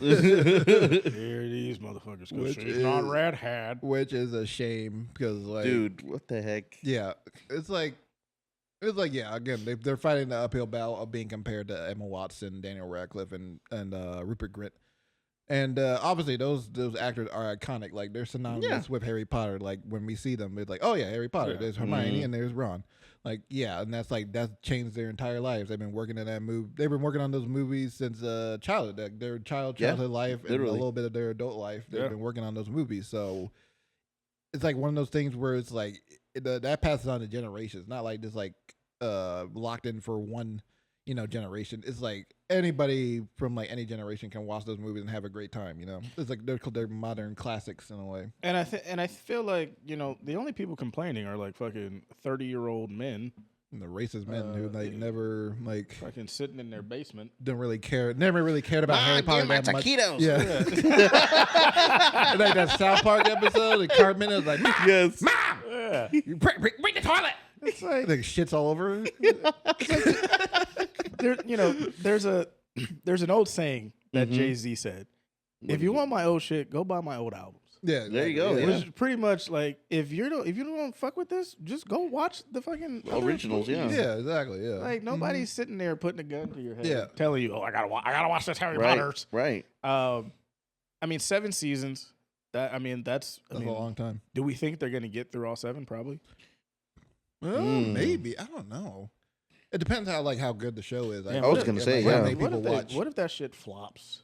What if it's idol level flop? Damn. I think it's gonna be one of those things where it's like I don't think it's gonna be that bad, but like I think the first season is gonna be like probably like the most watched season of television ever. And then if it's like, I would say so because I think Harry Potter is like a big deal. It's a household name. Yeah, And you put it on HBO. Yeah. Yeah, that's Yep. and so everybody's gonna be tuning in for that first season. At I'm least. not. Okay. And then, but the second season, if it's the first season, You know why I'm not? what? Because she's brown. Have you seen the movies? That's how it sounds out loud, people. Have you seen the movies? But that's how it sounds out loud when you say It it. does sound Have like you seen that. the movie? You know what I mean? Yeah. Have you seen the movies? Yeah. All of them? Yeah. Oh, okay. He had to question your he had to question your I don't know, integrity. I'm just saying. I've seen But them. no, if the first season is good, I think people will continue on and watch it. But if the first season is like a mess, I feel like there's gonna be a huge drop off, and maybe they'll decide to cut the cord because I'm sure it's gonna be a very expensive show. Oh, yeah. But we'll see. But anyways, like regarding the girl, what's her name again? The female? I said the girl, so yeah. Arabella Staten. Arabella Staten. You mean the femoid? Arabella, yes. But yeah, she is a non-white girl.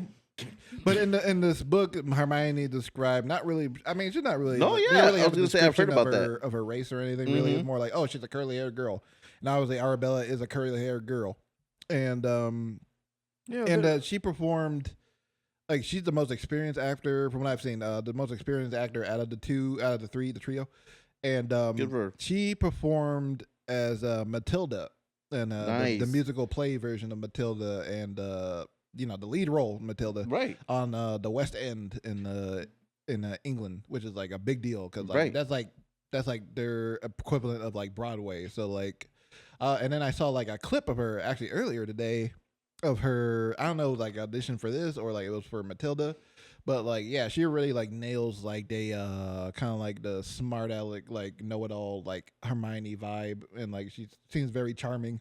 So I'm kind of like, yeah, she seems like Hermione to me. Maybe I'll like show you guys after, but like she's very good, and from what I've seen, so I don't see like what the problem is besides the internet thing is bad because she's a non-white girl. Now I have a what's the name, right? Yeah, And we can cut it if I'm wrong, right? I'm not religious. But there's a book that describes this person, right? Hair of wool, skin of bronze, right? Mm-hmm. We refer to him as what?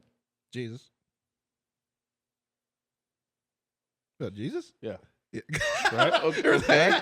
Right? Yeah. Okay. Jesus, yeah. When we see him, what skin color is he? He looks like Ryan Gosling. It looks like Tinges. So my point is, my point is, you motherfuckers need to stop complaining Yeah. because you That's guys fair. have sat there and fucking taken Jesus Make him a white and man. made him a white. Blasphemous. Okay, so If I'm wrong, we can cut it. Yeah. No, you're right. You're correct. Fine, yeah. Yeah, So shut the fuck up about Harry Potter. Like, God damn. Yeah, but yeah, I think it's just like getting like hung up on like Passion of the Christ. What was he? Jesus white. Did motherfuckers sit there like, oh, hold on. Jesus of Nazareth. You know what I mean? Like, what the fuck? Okay. Josh has the graphic of the kids. We're going to pull that up right now. Okay, Yeah, great. finally. Thank you, Josh. There they are. There, that's what they deserve. She don't even. Come on, man. Yeah. Come on, man. Yeah. Oh, okay. So, real I mean, quick. it's not like she's like God she's not damn. like she's She not ain't this. I'm about to say she's not like The dark like fuck are we talking about? Wait. So on a side note, right? Because it has to do with what Alex said about her being the most experienced. One drop. With her being the most experienced, right? Like Broadway acting. She has a lot of like the main character as Matilda in the Matilda. What is it? The musical, right, or whatever. Yeah, Broadway play. So, Broadway play. there you go. West End. Yeah. West End.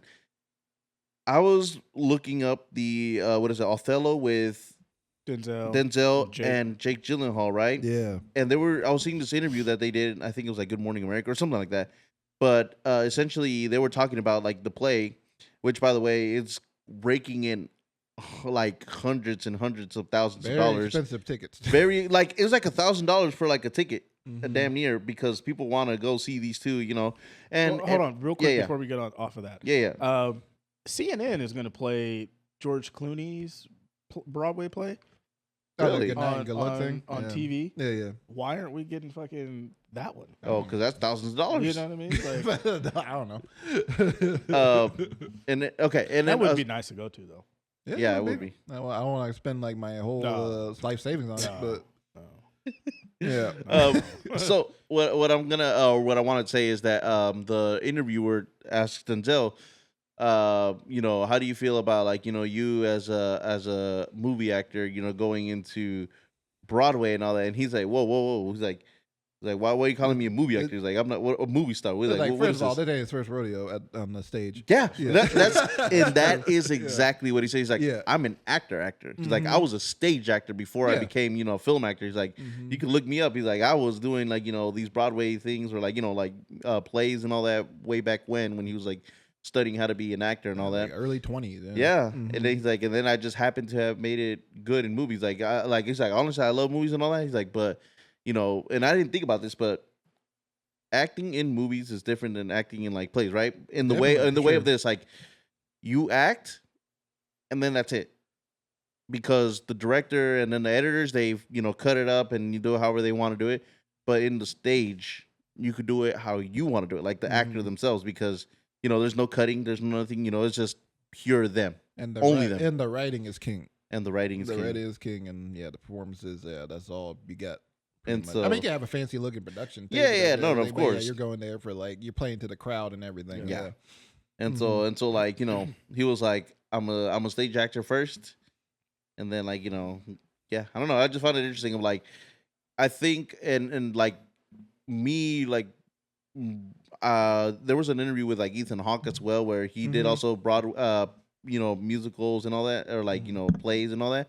And I'm like, I think for you to be making it, you know, pretty good or really, like, respectable, you should be able to do both. Exactly, or like, you know, because if you haven't tried a little bit of both, man, you know, you can definitely learn something from the other and bring it together, like Denzel was able to. So we know actors that have done stage work, like our friends Jacob and Avalon have done stage work before. I know, like, Jacob just recently finished a play. I think he directed it too. He done a lot of stage work as well. So so they take their craft seriously in that way. I have respect to them. I have a friend, Rolanda. She does stage work. Yeah. Josh, can we actually pull up the kids again? I just want to. Okay. This guy, he looks like Ron. He looks like a Weasley with the red hair. That's not like a slur. He looks like a Weasley. Careful. The kid playing Harry, he looks a little like Dan Radcliffe. A little bit, and And then, I mean, shit, she kind of looks like Emma Watson. She does know, like, you know what I mean? Like, curly hair. Yeah, I can see it. Like, come on. She just got a little brown. Like, a little brown. I'm sure you can tell how she's standing. She's ready to fucking get it. Yeah. Looks like from Damien from Home.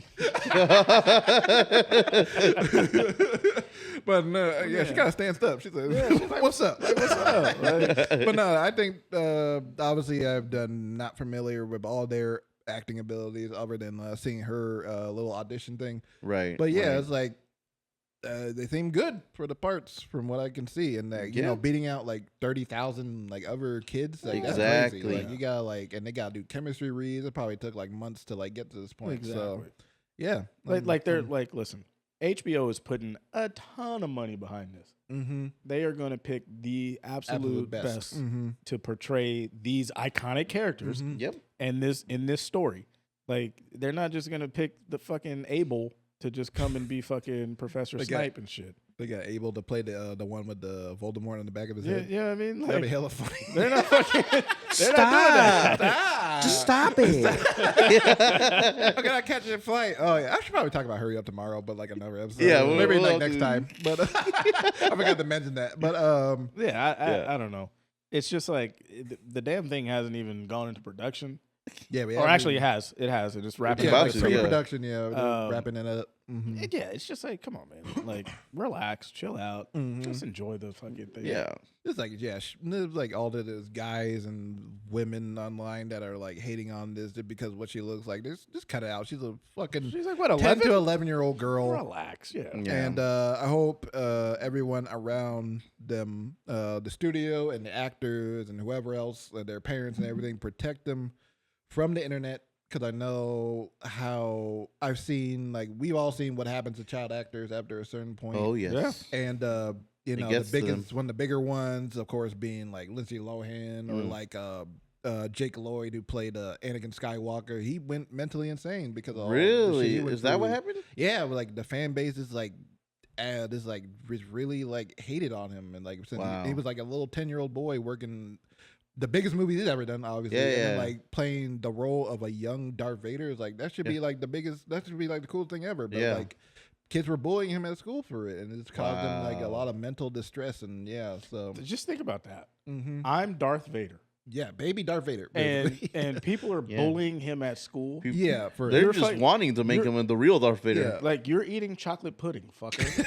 off paint chips. Yeah. Yeah, Like, it's like what? Like what? Look at my bank account. I'm in one of the okay? biggest movies of all time, Like, the w- biggest you- franchise in the world. Motherfucker, you can't even spell your fucking name. Yeah, exactly. But yeah, it's ridiculous. I hope they do protect these kids a lot. Yeah. And yeah, I just hope they get protected and not see like a lot of the shit. Like I already saw like people calling her like a real life mudblood. Yeah, I saw that. I was like, wow. What is that? You know the Harry Oh Potter no, world. no, they call, he's not a real Harry Potter fan. No, I'm not. I've He seen didn't it. watch him. I've seen them, but I'm But no, not, in the like, world of studying. Harry, kidding, in that's the kidding. world of Harry Potter, Yeah. they call mudbloods are like the people that are Mixed. half human, half like Wizard. Yeah, and that's what Hermione was in the books, and Yeah. that's basically like the equivalent of the N word in like their world. So calling her like a real life blood is kind of like this already Well, why? already a disgusting thing to call. Well, hold her. on. Why Yeah. would JK put that in there then? I mean it serves I the mean, book? I was gonna say yeah. I mean, it has like actual story. oh Lord. I mean, it has like actual, story. Jamal, Jamal just wants to create chaos. I didn't write the book. I mean, at least I in just- the, I in didn't even read context- it. In context of the story, it makes like perfectly good sense. Yeah, Like, yeah, it yeah, actually yeah, has yeah. a character. It's Like, for the character. Yeah. you know, calling like a real life like 10-year-old girl like basically like this. I even know what it said. J triple K. Robin. But yeah, calling her like a real life probably mixed race girl. I'm not Yeah. sure, but like still that Mud- was like pretty mud bad. blood? Yeah, mudblood. I might kind of start using that shit. Bro. I ain't even gonna lie. I might just start. Man, that mud blood, man. Just start yelling that shit at the grocery store. Look at this blood. There go the mud. tragic. Hey, they on some mud blood shit today. Oh god. I can't with you, man. But yeah, I can't take you anywhere. But yeah, I hope for the best for these kids, and hope the show turns out amazing for them. Because Yeah. these are the roles of a lifetime. Yeah. So Make that Exactly. money. Fuck Exactly. anybody else. talk about Jonathan's suggestion for us. I'm sure it's a movie that he just saw scrolling through Max and was like, "Yeah, let's watch this." Well, so sort of. I was yes. like thinking about it. At least he admits it. No. At least he But admits like it. I was like scrolling because I was trying to actually pick something from here, but I don't have the list on me. I'm gonna take a picture of it, by the way. But I wanted to pick something off the list, and I was like, what is easily accessible for all of us to watch?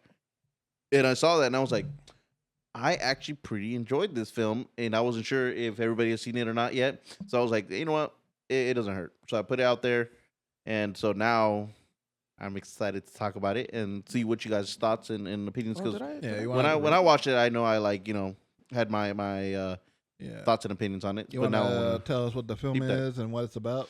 Yes. So essentially, the film is about these two Mormon Can you girls. say the title? Oh, sorry, Heretic. I am so sorry. Yes, Yeah, about to get into spoiler deep dive here. yes. This is the spoiler deep dive. So essentially, the film is about Heretic, which is basically these two Mormon girls, young Mormon girls, who are been in like the Mormon religion for like a while now or something, and they meet this guy who is on the list of people that they like, are curious or want to talk and want to learn more about Mormonism and all that. I don't even know if that's the right verb, Mormonism. There you go. Man, this Hugh Grant character, You agree? and he sets them on this trip Mr. for Reed. this. Yes, he sets them on this trip of basically testing their faith and testing whether they are true and faithful to their religion, or if like everything they believe is a lie, essentially. And he, I love it because it does this like brilliant thing of like it's a really good thriller, in my opinion. And in one I didn't ever like see before or ever thought of, like in that sense. But they go through it. He puts these two girls through it. He like I like Ringer, how he essentially traps them in this household of like, man, like the whole thing is they gotta escape, right? They gotta escape. Basically a maze. And, they maze, gotta get exactly. through, yeah. And the part that I really liked was how he went like derived. Oh, where does Mormonism come from? And like went through it, like because then it adds to the effect of like, oh damn, like for somebody watching, I was like, ooh. He brings up a lot of good Yeah, questions. it does a lot of good questions and points. That delves into Mormonism, just religion in general. Yeah. It's like, maybe like food for thought. A lot of it, like, it's a very well written movie. Exactly. I think it's one of those, and I told him this. Yes. It's one where you have to listen Yes. Oh yeah, definitely like a dialogue heavy Yeah. like film. because there's a moment at the very beginning when they walk in his house, and he says to them, "Are you okay with metal walls?" Yeah. Right. Shit could just go over your head. Yeah. And then they're all like, "Yeah, no, it's fine." And then they try to make a phone call, and phone does not work. Yeah. So instantly, right off the bat, he knew that they were scared, and they fucking made up a lie, and they had no idea that they walked right into that trap. Yeah. And I was like, "Oh, that's really clever." Yeah, it's Very good. clever. The blueberry pie scent and Yes. candle, which is a very My wife is Very making good. blueberry. Yeah. yeah, yeah, that was very good. Yeah, Yeah, And you see I the love later that. later on. You see the decrepit lady with the fucking I got blueberry pie. Yeah. It was disgusting. Yeah, throws that shit up later. It's like, ugh. But yeah, I enjoyed this. I enjoyed this movie a lot. I saw it. I think last year I saw it. I watched it on a plane on my trip to New Orleans. Nice. And I watched it there, and I very much enjoyed it. I missed it in theaters because it was like kind of a busy time for me. It was, yeah. Yeah, it was a very busy time when it came out. But yeah, and How do you know that? No, because it came out, was it like during November or something like that? yeah, or like around October, that yeah. time. Yeah, like around that time. It was I'm pretty packed. no, I'm just saying, like you said it, like you Oh, my bad. He came on the I trip- guess I can't He say came on words. he came on this trip with me. Yeah, I like. I can't say words. I'm sorry. I think what surprised me the most about it, it came from the same writers of The Quiet Place, the original, the first one. Really? Yeah, And that's a movie that I have some gripes with. I don't think it's too good of a movie. Like, I guess hot take. I don't know. I know some people list it as one of the best sci-fis of like the decade, but I'm like, I don't know. But no, they directed and wrote this movie, and I think they did an excellent job directing it. First of all, because I think like again, it's a very dialogue heavy movie, and a lot of time it's like you're just kind of like for like a good like 20-25 minutes, you're like just watching Hugh Grant's character, Mr. Reed, and the Mormon girls is like talking to each other on a couch. Yeah. And it still keeps you like engaged. Like Yes. the shot choices they make and the excellent writing and performances keep you very much engaged. It's like It's like shot basically very like nice. it's basically like watching theater in a way. Like, Yeah, I can yeah. feel like this can make a very good play as well. I can see that for sure. It's And, it's just a conversation happening, like you said, for probably and like continuous. 25 minutes. And, yeah. and the competition keeps going. It's like escalates into like darker territories. And it's something interesting too is like when they're having that first conversation, he's talking about like, oh, what fast food do you like? And he starts talking about he starts like describing like all these, and then later on in the movie, he goes into kind of that same kind of descriptive idea with like the Monopoly game and like all this stuff. And I'm like, damn, okay, like yeah, like they definitely make you think. Yes. Yeah. And it's one of those where you have to pay attention. Like the writing is really good. Yeah. And then like, you know, he's like, yeah, I had like the timer on the door. You're thinking like, okay, he's just saying that shit. Yeah, exactly. But then when the father comes and you actually see him like turning the shit, Yep. you're like, oh, this guy is fucking. He's not playing. No. Yeah. And he was telling the truth the whole time. He like, it's not like, he like falsified like a bunch of stuff. I mean, the only thing he lied about was his wife making the pie. Yeah. Well, I won't say that's not the only thing. But yeah. My his den of girls in his little room. Yeah, that part was insane. Well, that was interesting too because like when they first go in there, right? And he's all like, oh yeah, I gotta, I'm gonna go get my wife, and they're like, could you just please? So backstory on that, they were saying like they can't go into the house unless a female is present. Exactly. Yeah, absolutely. That's their religion. Yeah. And so they go in expecting him to eventually bring out the wife. Yeah. And you're kind of waiting, like, okay, maybe she's gonna show up, and then she just never does. But when they go to his little library den thingy, and they're like, could you just please go get your wife? And he goes to he goes to the door, I guess if we're looking at it on the left. Yeah. And before that, he's telling them like, hey, if you want to leave, or after that, he tells them, if you want to leave, just go out through one of these doors. And I thought that was interesting because it's like, well, if they were paying attention, if he's going to go get his wife, you're not going to choose that door. Exactly. You know what I mean? You're going to choose the other door. And then kind of find out both of those motherfuckers are just... They just leave the same way. Yeah. Go the same way.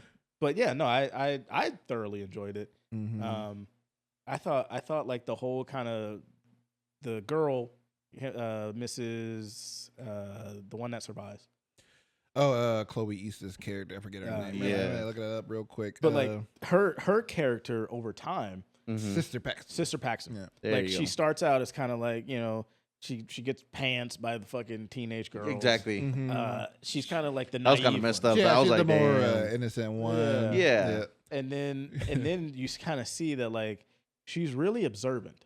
Yeah. And like she starts to pick up on like all these little things. And obviously they do the kind of like, well, I saw like your hair was wet and you went outside to move our bikes. I came back, the lady was moved, and then she messed up. And so now you're trying to cover. Yeah. So like she was focusing and paying attention. And I was going to say, may I add to that of like, out of the two, when they were showing the trailers and all that, I always thought that the other one was going to end up being more Sophie of the... Thatcher, Sophie Thatcher would have been the more like center of attention or like the main character. Oh yeah, they set it up like that. Yeah. And then boom, the other one takes over. Like, damn, Yeah, this person is really good and holding the film on their back, basically. Now, I wonder if now because what's her name wasn't like she wasn't like what's her name Sister Paxton was like born into it, right?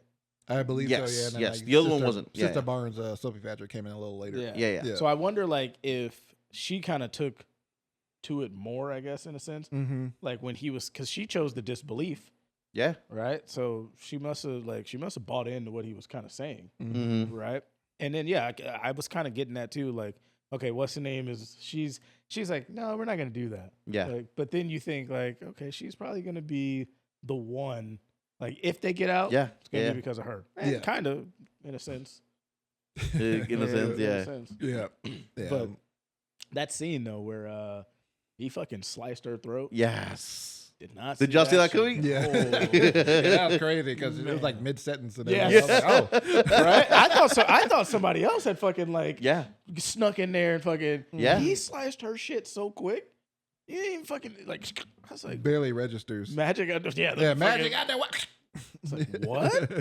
I was like, oh, wait a minute. No, and then he started going off like, we're just in a simulation. All that. You see the chips right here. Yeah. And for a moment, I was believing it too. I was like, oh shit, this movie's about what's it called, simulation and shit. And then like, It's like one of those online motherfuckers that believe in the Matrix. Such like an atheist incel in a way. Yeah. He's probably a guy that probably like scorned a lot in life and scorned by God because probably told to believe in that and then like getting like fucked over so many times. But like but then he kind of thought he was like a god in a sense. Oh yeah, for sure, yeah. But I love like how she was like, like she messed up the story and now you're scrambling to try to like to cover it up. And you could tell he was thinking. He was like standing there like, bitch, she's on to me. Yeah, right. But yeah, what do you guys think of Hugh Grant in the role of Mr. Reed? I think he Actually, did. like Mr. Reed. Mr. Reed. I thought he did fantastic. I mean, like, I don't think I've ever seen anything he's been in before. But from, like, the interviews that they were talking about and all that, they were saying that, like, he really killed it and, like, portrayed the character really well. And, yeah, I mean, he had me feeling uneasy when I was watching this in theaters. I was going to say, like, he felt creepy enough. Yes. To where it still felt believable. Yes, exactly. Like, he felt like if you just go have a conversation with him now, yeah, he'd start spitting that shit. Yep. And you'd kind of be like, damn, he kind of makes sense. Yeah. I don't want to get trapped in his house with him. But, Yeah. You know what I mean? But like, very creepy. And the thing about Hugh Grant, the actor that plays him, yeah, is he has a whole career since he was a young man where he's just playing like the charming British guy. Like that's been his thing. Like he was in that movie with Julia Roberts, Notting Hill. Like probably like the movie that like really like made him a star. What's the one with Renee Zellweger? Bridget Jones. Yeah. Bridget Jones. Yeah, he was in those too. He's usually like the charming British boyfriend, good looking guy and everything. Mm-hmm. And yeah, so this is like a very big jump for him playing like this creepy old man. Where it's kind of like he probably is realizing like he's getting older. Probably can't be the charming British like hot guy anymore. He could be the charming British grandpa. Yeah, he can't be a charming British grandpa, but he can't be like a womanizer. Like he could be in like a Meet the Fockers like. Yeah, there you go. Yeah, exactly. Neighbor or something. Yeah, exactly. Yeah, but yeah, this is seen as a very big jump for him to like do like a sort of different role for him. And I think he killed it. Yeah, I thought he was very good in it. Yeah, and his very weird impression of Jar Jar Binks was hilarious because it's like he obviously knows the character, but he doesn't sound a thing like him. I think that like adds to the craziness. So it's kind of like, oh, Mr. Jar Jar. It's like he doesn't. And they were sitting there like, what? What? Like, what are you talking about? Like he obviously knows who the character is, but he's like he doesn't do a good impression at all. Yeah. It kind of made it hilarious and creepy at the same time. Like, oh, this guy's gone. He's off the wagon again. He's in his own world. But yeah, I thought he was very good. Sophie Thatcher and I thought Chloe East was very good. Yes. And I thought Chloe East was really good, especially then she kind of like a handoff to her being more the lead character. And I liked her a lot in the Fablemans because she played a religious character in that one too. She played Spielberg's girlfriend in that movie, and she was very good in that too. So funny enough, in one of the interviews, both the girls, they're not anymore, but they grew up Mormon. Oh, okay. Yeah, really? Or knew somebody that was in Mormonism, so that's how they knew or could connect to those characters. Yeah, they were familiar with like the religion and all that. Interesting. So I found that interesting too. And they didn't like when they were doing the audition and everything. The directors didn't know that. They found that afterwards. They got the part. That's cool. Which is cool. Yeah. I also like, and this is just from a whatever. I like the title sequence. Like, something about it, right? I was just watching it because you get so used to just seeing like the regular just kind of title sequence pop up, and then I'm looking at it, and the shits is in the corner, and I'm like, oh, what is this? Mm-hmm. And then it's like it's just making a fucking, and I almost feel like what it was doing, it was boxing us in from the very jump. Yeah, like a game board. Yeah, it's like a game board. It's boxing us in without us even knowing it. Yeah. But then I'm looking at it, I'm like, damn, I got to really think about like title sequence for Circle of Sinners. Yeah. Because I was like, I kind of want something that looks like that. Because it's just small little detail, but it adds so much to the movie and just kind of the uneasiness of it. Oh, yeah, it's like kind of a lost art. Yeah. In a way. We don't really have like creative title sequence too much anymore. I mean, you'll get them every once in a while. Yeah. But like, it's like we don't really get creative ones. I love the Brutalist one.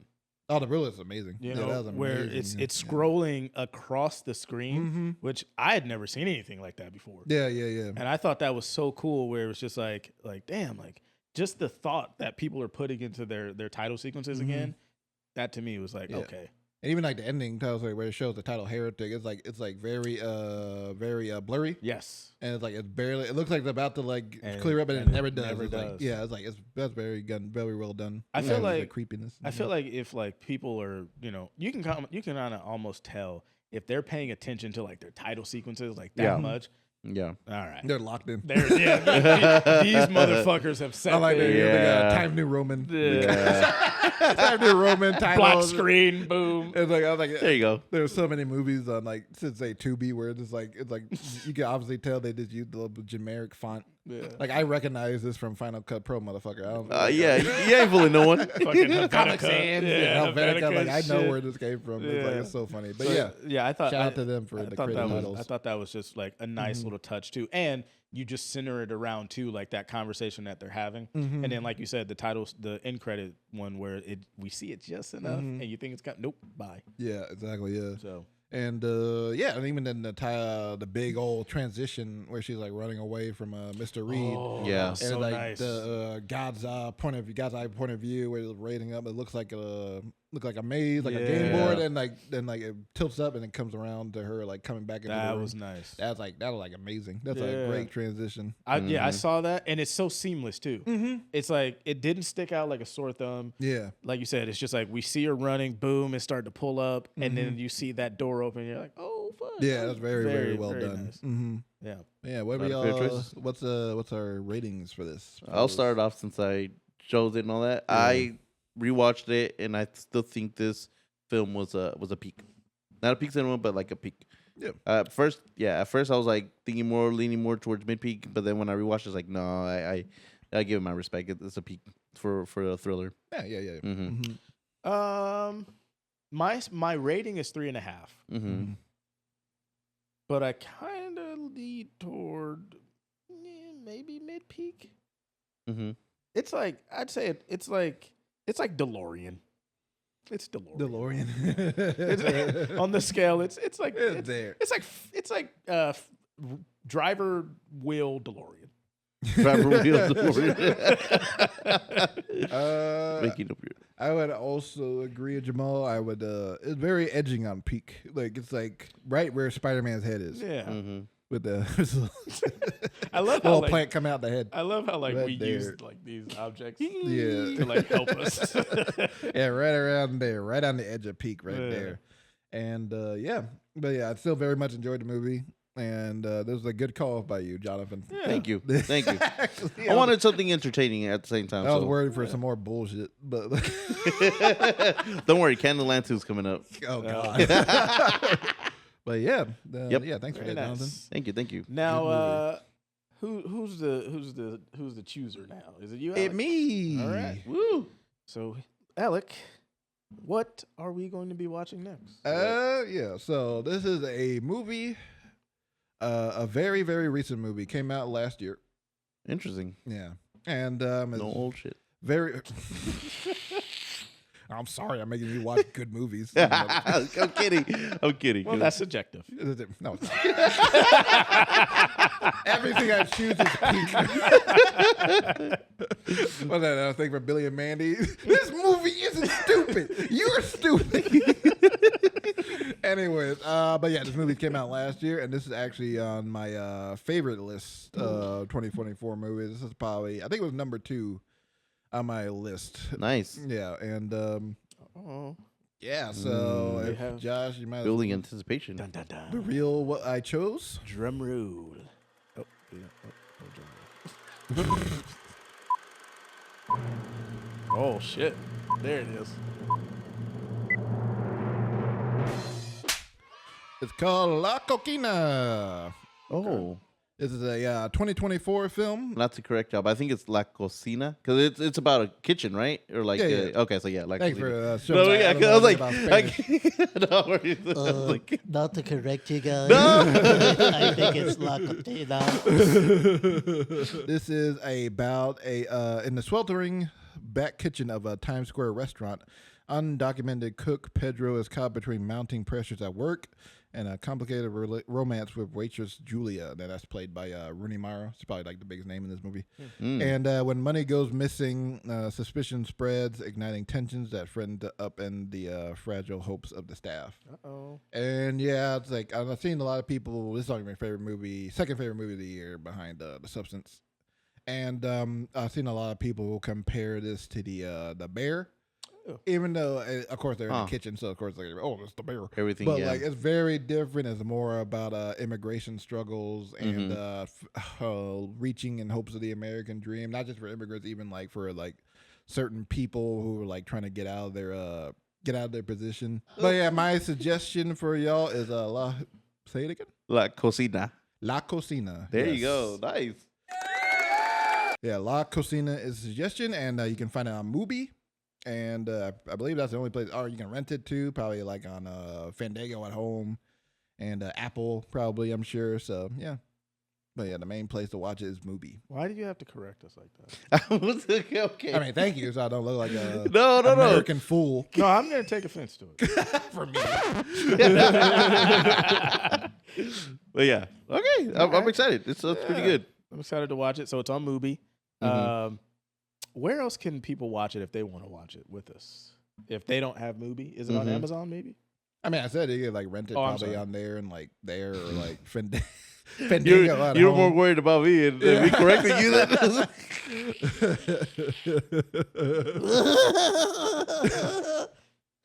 So people, I'm melting we have bared this heat for your entertainment for long enough.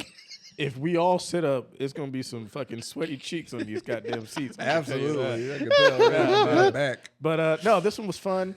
We were watching La Cocina There you go. from Alec. So if you want to check that out, do that.